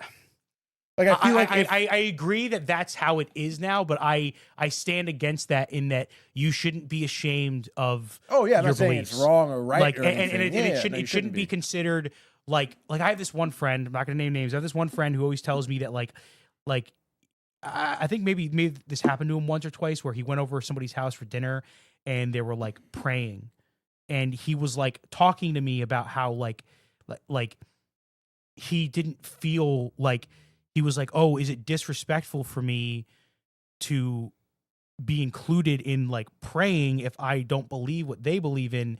And I was kind of like, "No, dude, I feel like you're kind of overthinking it. Like you just like Right. you don't have to necessarily believe in what they believe in to just like if they're holding hands or they just have their hands together and they're just basically saying grace. They're just saying thank you God for food. right. It's that simple. And It's not for nothing, like if you don't have to. Yeah, go ahead. like if you get ridiculed for not participating or not participating rightly in that, like that family kind of just missed the whole point, I think. Right. I that's what I was trying to get him. Is I don't think like because he was basically making it like in a way where it seemed like he was being the difficult one, Right. in the terms of like he's there but he doesn't want to participate in grace because he doesn't believe in, he's not a very spiritual person at all. Like he doesn't believe in any afterlife or anything like that. And like so like he just kind of it made it, and I was like, dude, I feel like you were kind of the one being a little bit difficult there because they just wanted to fucking say grace and eat. Yeah, exactly. Like, it's not that complicated. Like, and it's like Right. it's like you don't have to believe what they believe to just fucking sit there in silence and let it happen. Yeah, exactly. Like it's Yeah, not you that don't hard. have to. Yeah, you know what exactly. I mean? Exactly, and dude. but then going back to the other thing is just like, you shouldn't be ashamed of your course not. religion. You also shouldn't be offended by somebody else for wearing, like, if you're Muslim and someone's wearing a cross. It's like if that's a problem, then we have a problem. Then Right. Houston, we have a problem. Right. That You're not wrong. fucking we need to be able to. And I know it's kind of corny coexist, but we do need to be able to coexist. I feel like there is no world where that exists completely, though. You're right. That just not going to happen. Yeah. But it's funny because you made me think of a story. This was probably 3 years ago, I guess. I think we were at Renee. Mike and I were. Well, I know we were at Renee's house, like her home in New Jersey, with her parents. I forget for what though. Maybe like for a beach bash or whatever we were doing.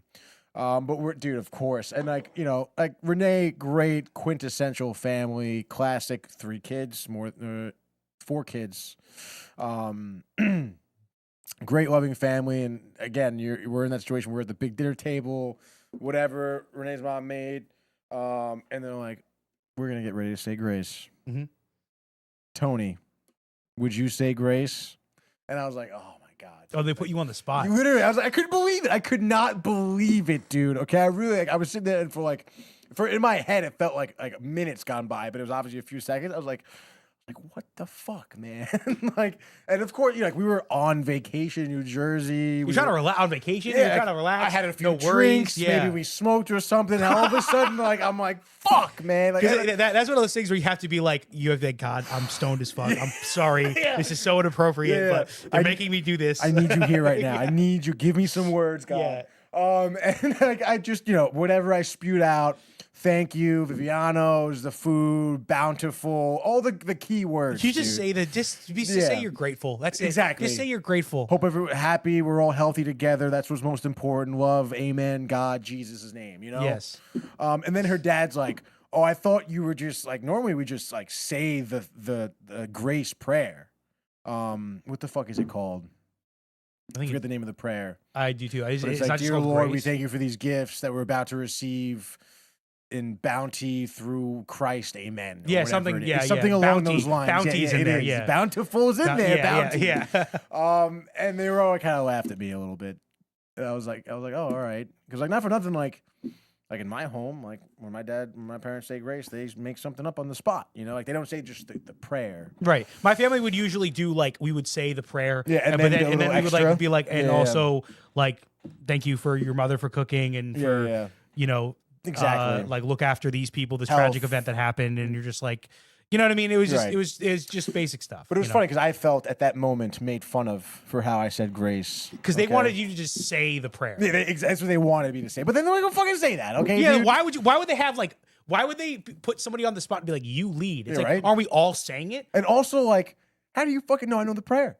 Like, Right, if I didn't know the fucking prayer at all, yeah, your dude, like- version, right? Because there's always mad different versions. Yeah, dude. Yeah. Because we always, I don't know, in school we always say that before lunch as a fucking school. So like at home, my parents were like, "We'll fucking do our own thing." Yeah.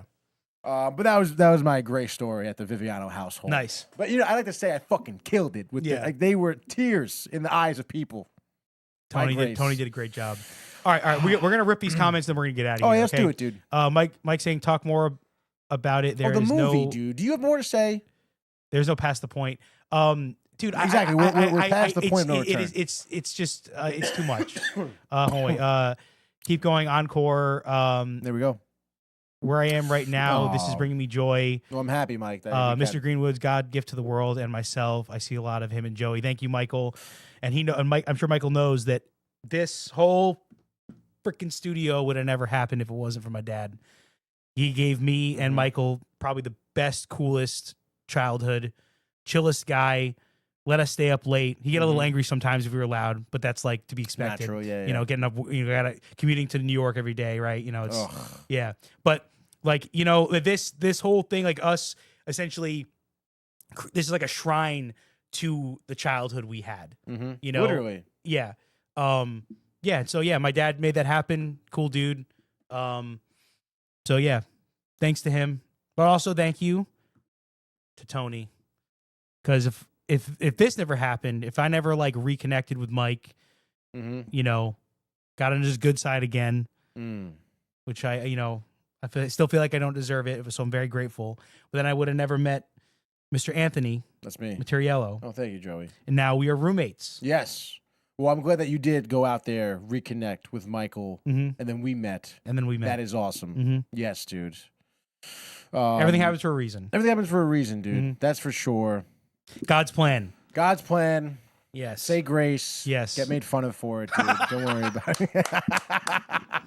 Well, listen, I'll be honest. My thoughts are like my brain is a little bit mush because I did spend a good chunk of today packing stuff up, moving Yeah, in. moving. I do have a little bit of mush brain, but I'm gonna try to at a later, whether it's a later episode or when we're chilling on Gaming Corner, I'll try Yeah. to like recollect those thoughts. Yeah, dude. And so we'll talk about Fantastic Four more. Definitely like, because a lot of times when we do movie reviews, we do see the movie like the day of or the day before, so it's kind of more fresh in my mind. So like watching reviews, writing some notes down, it kind of helped me, I guess, gather my thoughts, I suppose. Yeah, I didn't do it. I didn't do any homework, so No, yeah, actually, I don't think I wrote anything down that I wanted to like mention. Actually,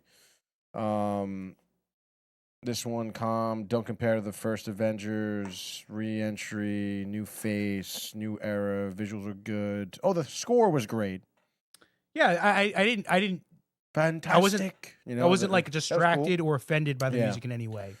cool. Did enjoy the theme, no action early, the mother theme, Shalbal, Fantastic Four versus Superman is what I wrote down. Comparisons, yeah. The comparisons. Again, I think I do like both movies. Superman has been Superman for X amount of time. Fantastic Four has been Fantastic Four for X amount of time. Like, we're in the middle of shit, you know? I think avoiding those, like, did we need to see them go to space? Not really. Well, that's the thing where The little montage I thingy think that's was the thing fine. where I think you and I differ a little bit, where I'm kind of like, that was Excuse me. one of the things that I did want to bring up was You that want that. like it feels like they're doing this thing of like they kind of expect you to have seen the other movies that aren't connected, you know. That is to an the- assumption. because they're like, oh, you want to see their origin story? Watch that version. Yeah. That's where I kind of get a little bit of like, I think origin stories are fucking cool. Yeah. I liked, Spider-Man 1, Tobey Maguire, how he gets bit, and he's like, how he's like, it's like how like the process of him like learning to control his powers and figuring out like how, oh shit, like it's not always black or white. Like I can't just fucking come in somewhere guns blazing. I need Right. I need more strategy. Tactical. I need to be smart about how I use my Yeah. powers. I need to be smart about not getting caught. Like it's like there's just like the whole idea of like a super a regular person gaining a power and then learning how to deal with that power. How to, Right. like, great power comes great responsibility. Classic. Like, dude, Uncle Ben, it's just He's right. I what the like fuck? that. I like that a lot. I wish that Yeah, movies dude. now weren't afraid to do that. Fucking do that. Yeah. I just feel like dog. they're like, yo, we can't do anything original, and that's a fucking problem. Yeah. But I mean, don't you think that, I don't know. I mean, I think that the way they're showcasing the origins of these superheroes, I think, is becoming an original idea, though. And I kind of respect it from that sense.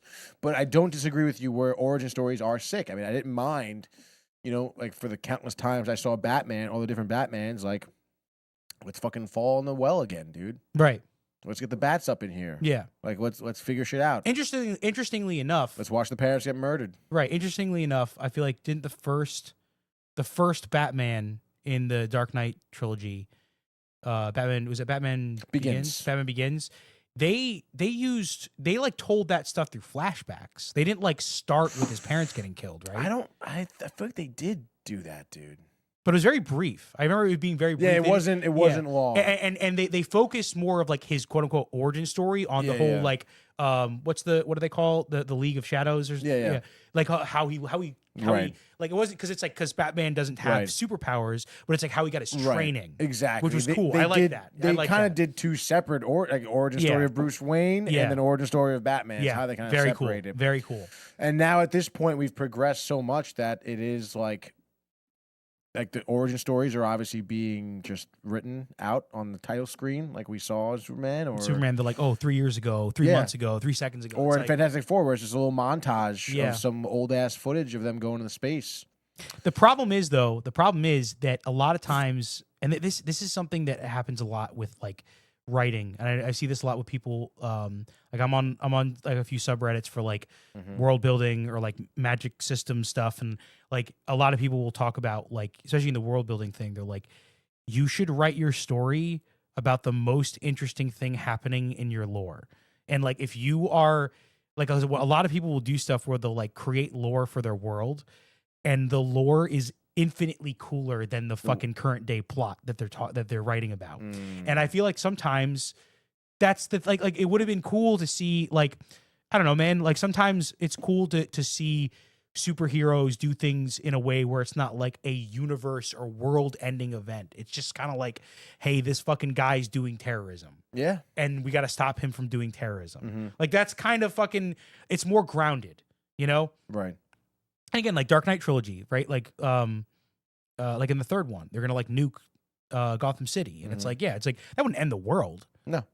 Like if they lost, like it would suck, but it wouldn't bad. end the world. Yeah. You know, and I don't know. I just feel like not everything needs to be that grand.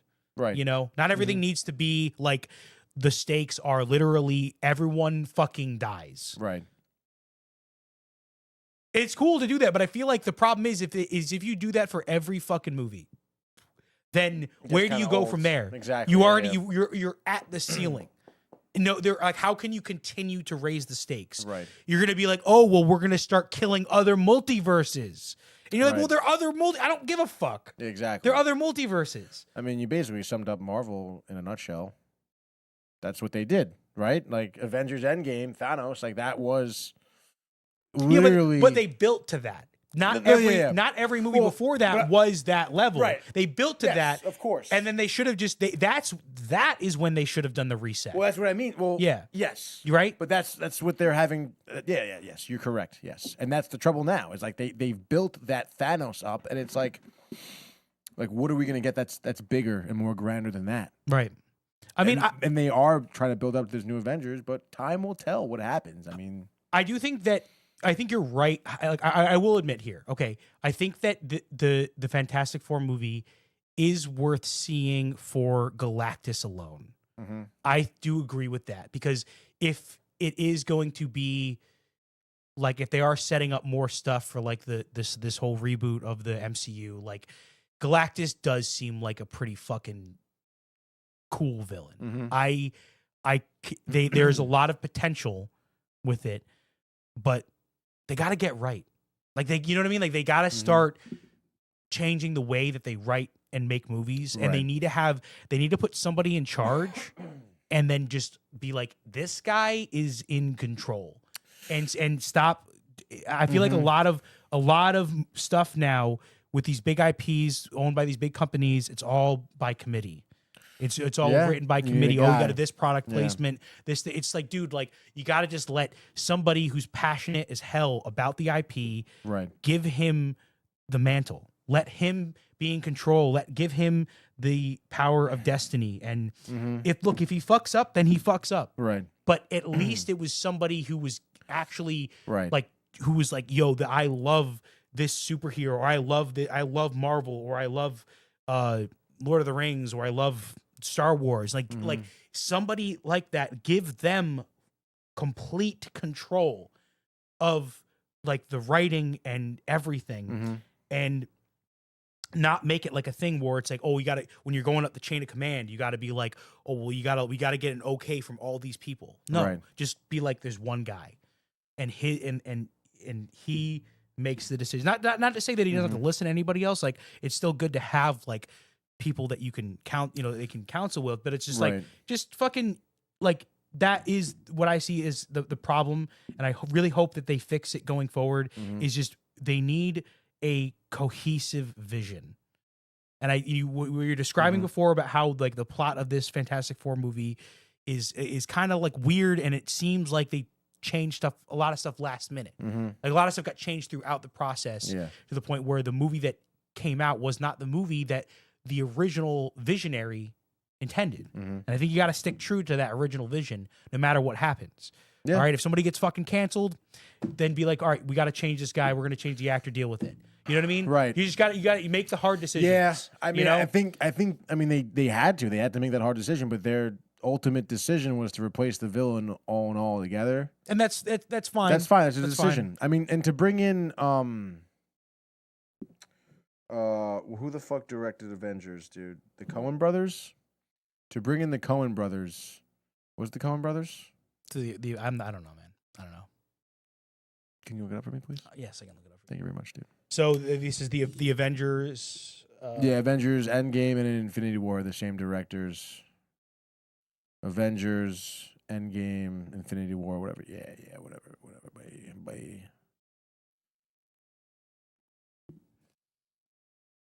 The Russo brothers. Russo brothers. Damn it, fuck. Should have known that one, dude. Should have known Council of Elrond. Should have known the Russo brothers. Goddamn, fuck. But bringing them back, because they after like the Avengers, they were done. They quit. They were like, we're done. Like we're done with the Avengers. Like we did the Avengers. Like we're not going to direct any more Marvel movies. And they obviously begged them to come back because they're like, yo, we need help. Yeah, dude, and I don't know. I can keep going. No, it's it's just the fucking problem. People need to be.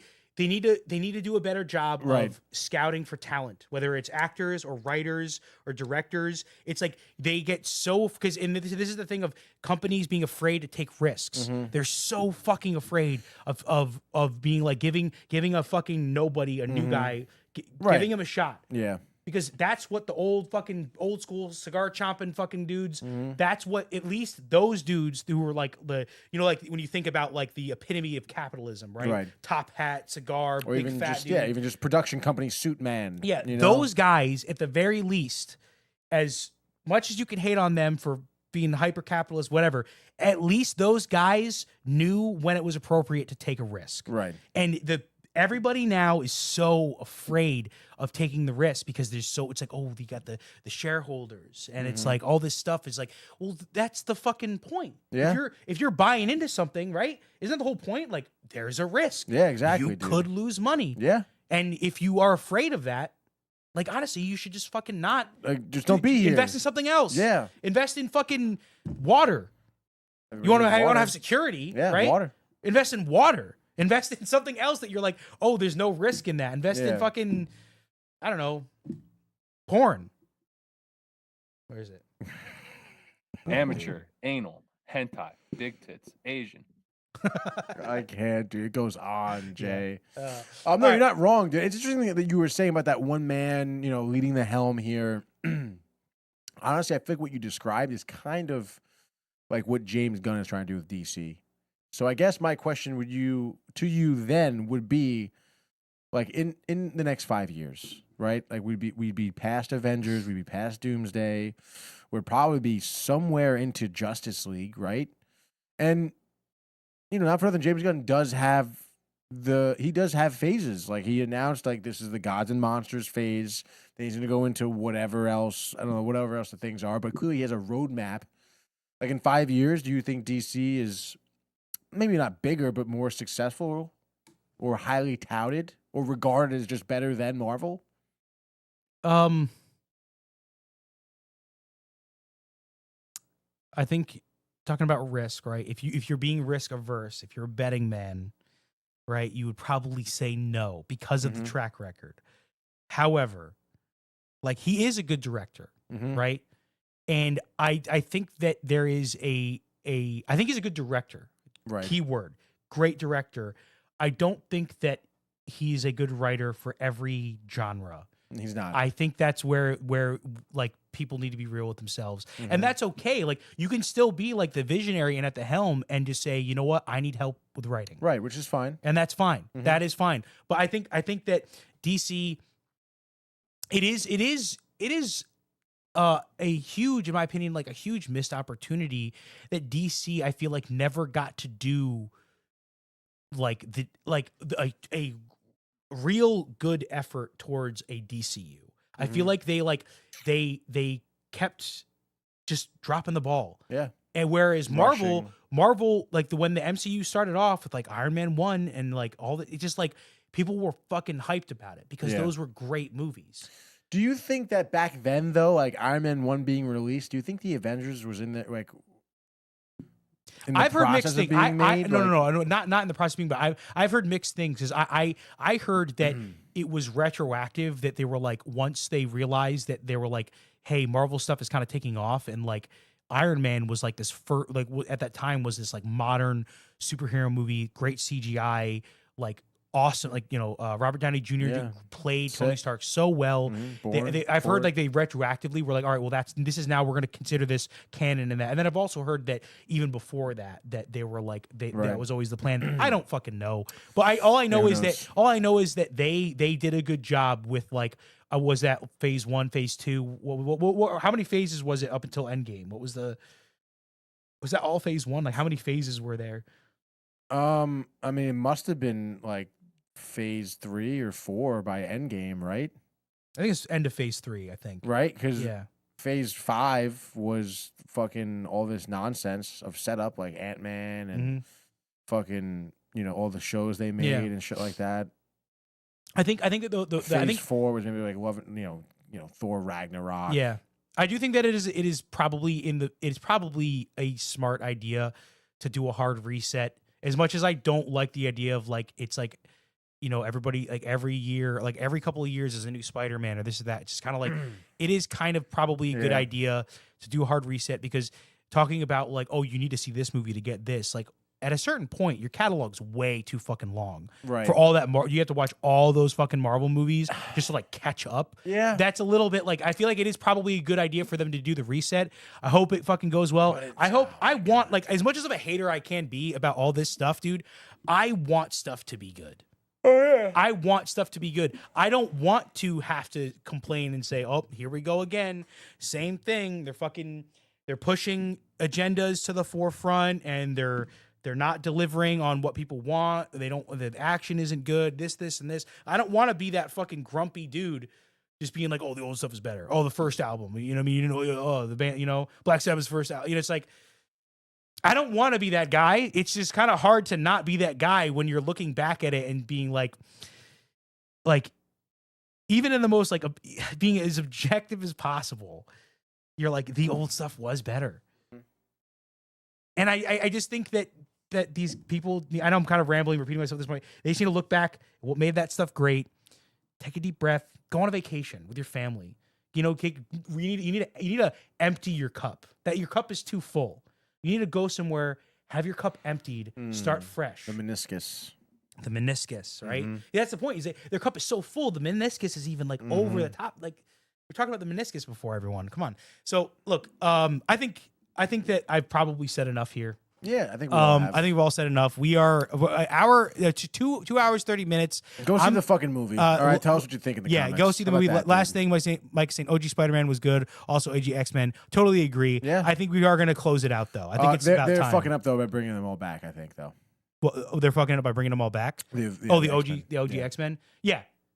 Like they again. They needed. I can't do that. I'm gonna keep going. I mean, dude, like fucking 20 years. 20 years has passed. Like, well, everything fucking changed when they did the fucking Mark Hamill Deadpool- thing oh. with in the Mandalorian season 2 finale. Oh, you in this with the like CGI making him look younger Because and stuff? that opened this gate to being like, okay, we can just We can take do that, actors, dude, yeah. like that's a possibility now, or we just got to pay them for their likeness, and then we could use them in the movies and have them look young and perfect. I hope they don't do that because it's gonna fucking start happening, dude. Holograms. Like again, like you know, like Leia in Rogue One, Grand Mm. Moff Tarkin, and like even fucking like you were saying, even Luke at Yeah. that time, you know, even doing like back in the day Tron, you know, when they did Jeff Bridges, Mhm. that was probably the first one really that they had a character like that.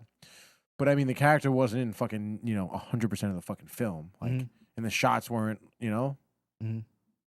like you saw Leia for 2 seconds. I know, like that Grand Moff Tarkin, they specifically had to like not show him from the waist down because Yeah. the AI didn't have enough to Didn't- go off yeah. of because they didn't see his lower body Yeah. a lot in the original films. And his voice was outtakes.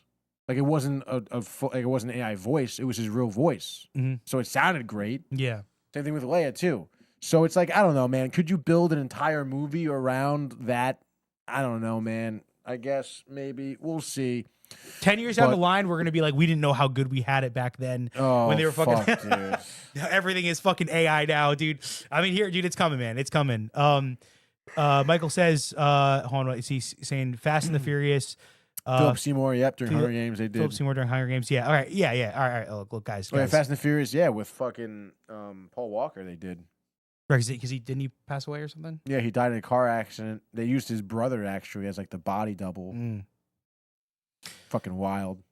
That's a little bit. I mean, maybe the family okayed it and they wanted a bag. no, they but like, did. But like, They did it's a okay, little bit, dude. It's a little fucking disrespectful. I think that it was necessary, honestly, for Fast and the Furious to kind of close his storyline. yeah, sure. But the way they're using him now isn't really good. Dude. It's a They're little grimy.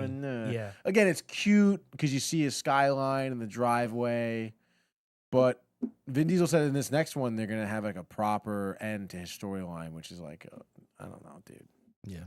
But I mean, listen, like that fucking is probably one of the bigger tragedies I've seen. Is him dying, honestly, dude. Yeah, that does suck. And Vin Diesel talking about, I forget at whatever award show he had an award, and he was like talking about. It was just really sad, dude. I don't even want to talk about it, dude. And Philip Seymour Hoffman too. What the fuck, man? Mm-hmm. It's a shame That is a shame. that both those people don't exist anymore I in this know. world. But anyway, way to end on a great note, huh? Mm-hmm. Um, Well, look, everyone get hyped for Terrificon this weekend. A lot of interesting content. next weekend, I guess, right? Technically.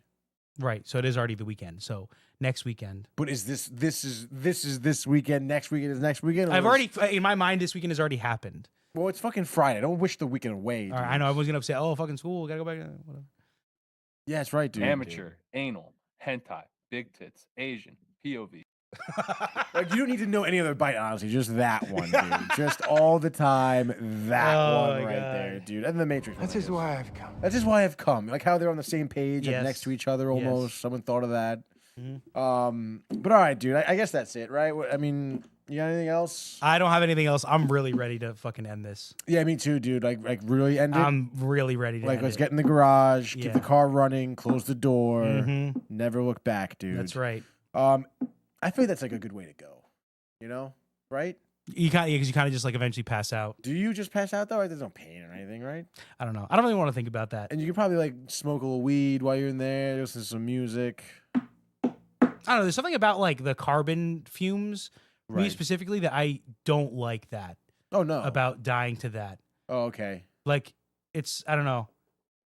I don't know why specifically that. It's just like, it's just a little weird. The carbon monoxide or whatever. It's just a little like, it's very depressing. That's very depressing. Either way you do it, it's pretty depressing.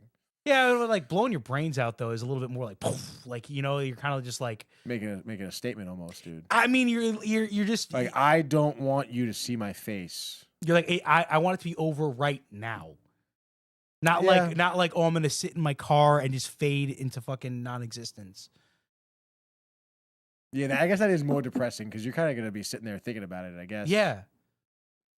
Because it's like I feel like with shooting yourself in the head is like. You're like, all right, I'm going to do it. You shoot it, immediate regret, but you're dead now. That's true, dude. I mean, you could not die, though. It's possible. There are a lot of people, apparently, there are a lot of people that they aim for their temple, right? Which is not smart, apparently. It's not, because basically you just blow your eyes out. Yeah, which is kind of fucking hilarious if you think about it. Like, imagine, like, you're like, all right, dude, like, I'm over. Like, this is it, dude. And then not only do you not die, but then you have to live blind. The embarrassment. Yeah. of right? you picked the most surefire way to kill yourself, and you still fucked up. You can't do it, dude. And then you can't even see anymore. Yeah. You can't even like, go fumble for the gun and try it again. You can't even. Yeah, your existence is now like more pathetic. Oh my god, dude. That is. Like that is sad. But at least people will pretend to care about you after that. They'll be like, "Oh, we feel bad." Dude, but like in your head though, you're like, they don't fucking care still. Like because they probably are like, "Dude, he should have died." They probably wish that I succeeded. Yeah, dude. Oh, damn, dude. Yeah, look, anyone like I know we joke about this stuff, but like we're fine. We are fine. Also, if you are not fine, you should reach out to people. And yeah, you should not kill yourself because life is precious. It's God's gift. That number right there, you fucking call that number if you're feeling troubled. Oh, right there. Yeah, it's my cell phone number. Okay, yeah, exactly. Yeah. So we'll help you. 24/7 lines open. But yeah, I hope you guys really enjoy this episode here tonight of Binge Buddies. Had a great time. Joey, great job here. Yes, great job producing Rock On. Led Zeppelin 2. Look at Let's fucking go, baby. Classic. Comment on the way out before we close it out. One comment. Great show, boys. Thank you, Michael. Thank you for tuning in. Thank you, everybody, for tuning in. If you were new here and you enjoyed this stream, drop a like here. Binge Buddies every other week, dude. We'll be coming to you. Hot button issues. Check out our YouTube channel, Downtime TV. Bunch of shows, bunch of content, bunch of short films. You like something, hopefully. Hit the notifications button so you don't miss a damn thing. Absolutely. Like and subscribe. Comment, like, and subscribe if you enjoy it. Thank you That's for watching. all the shows for this week, dude. We'll be back here on Monday, Sportsport, 10 a.m. Big week next week. Prepping for Terrificon next weekend. Not this weekend. Mohegan Sun, 8th to the 10th, dude. We're doing all our shows. We're vlogging. We'll be there. Having a great time, dressed up. Everybody have a great weekend. Go out there. See Fantastic Four if you want. See something. And we'll see you next week, baby. Hey guys, Tony here from Downtime TV checking in. I want to thank all our fans out there who's been liking, subscribing, sharing our content. You guys are the best. You guys are our bloodline. You make us love what we do. Thanks again.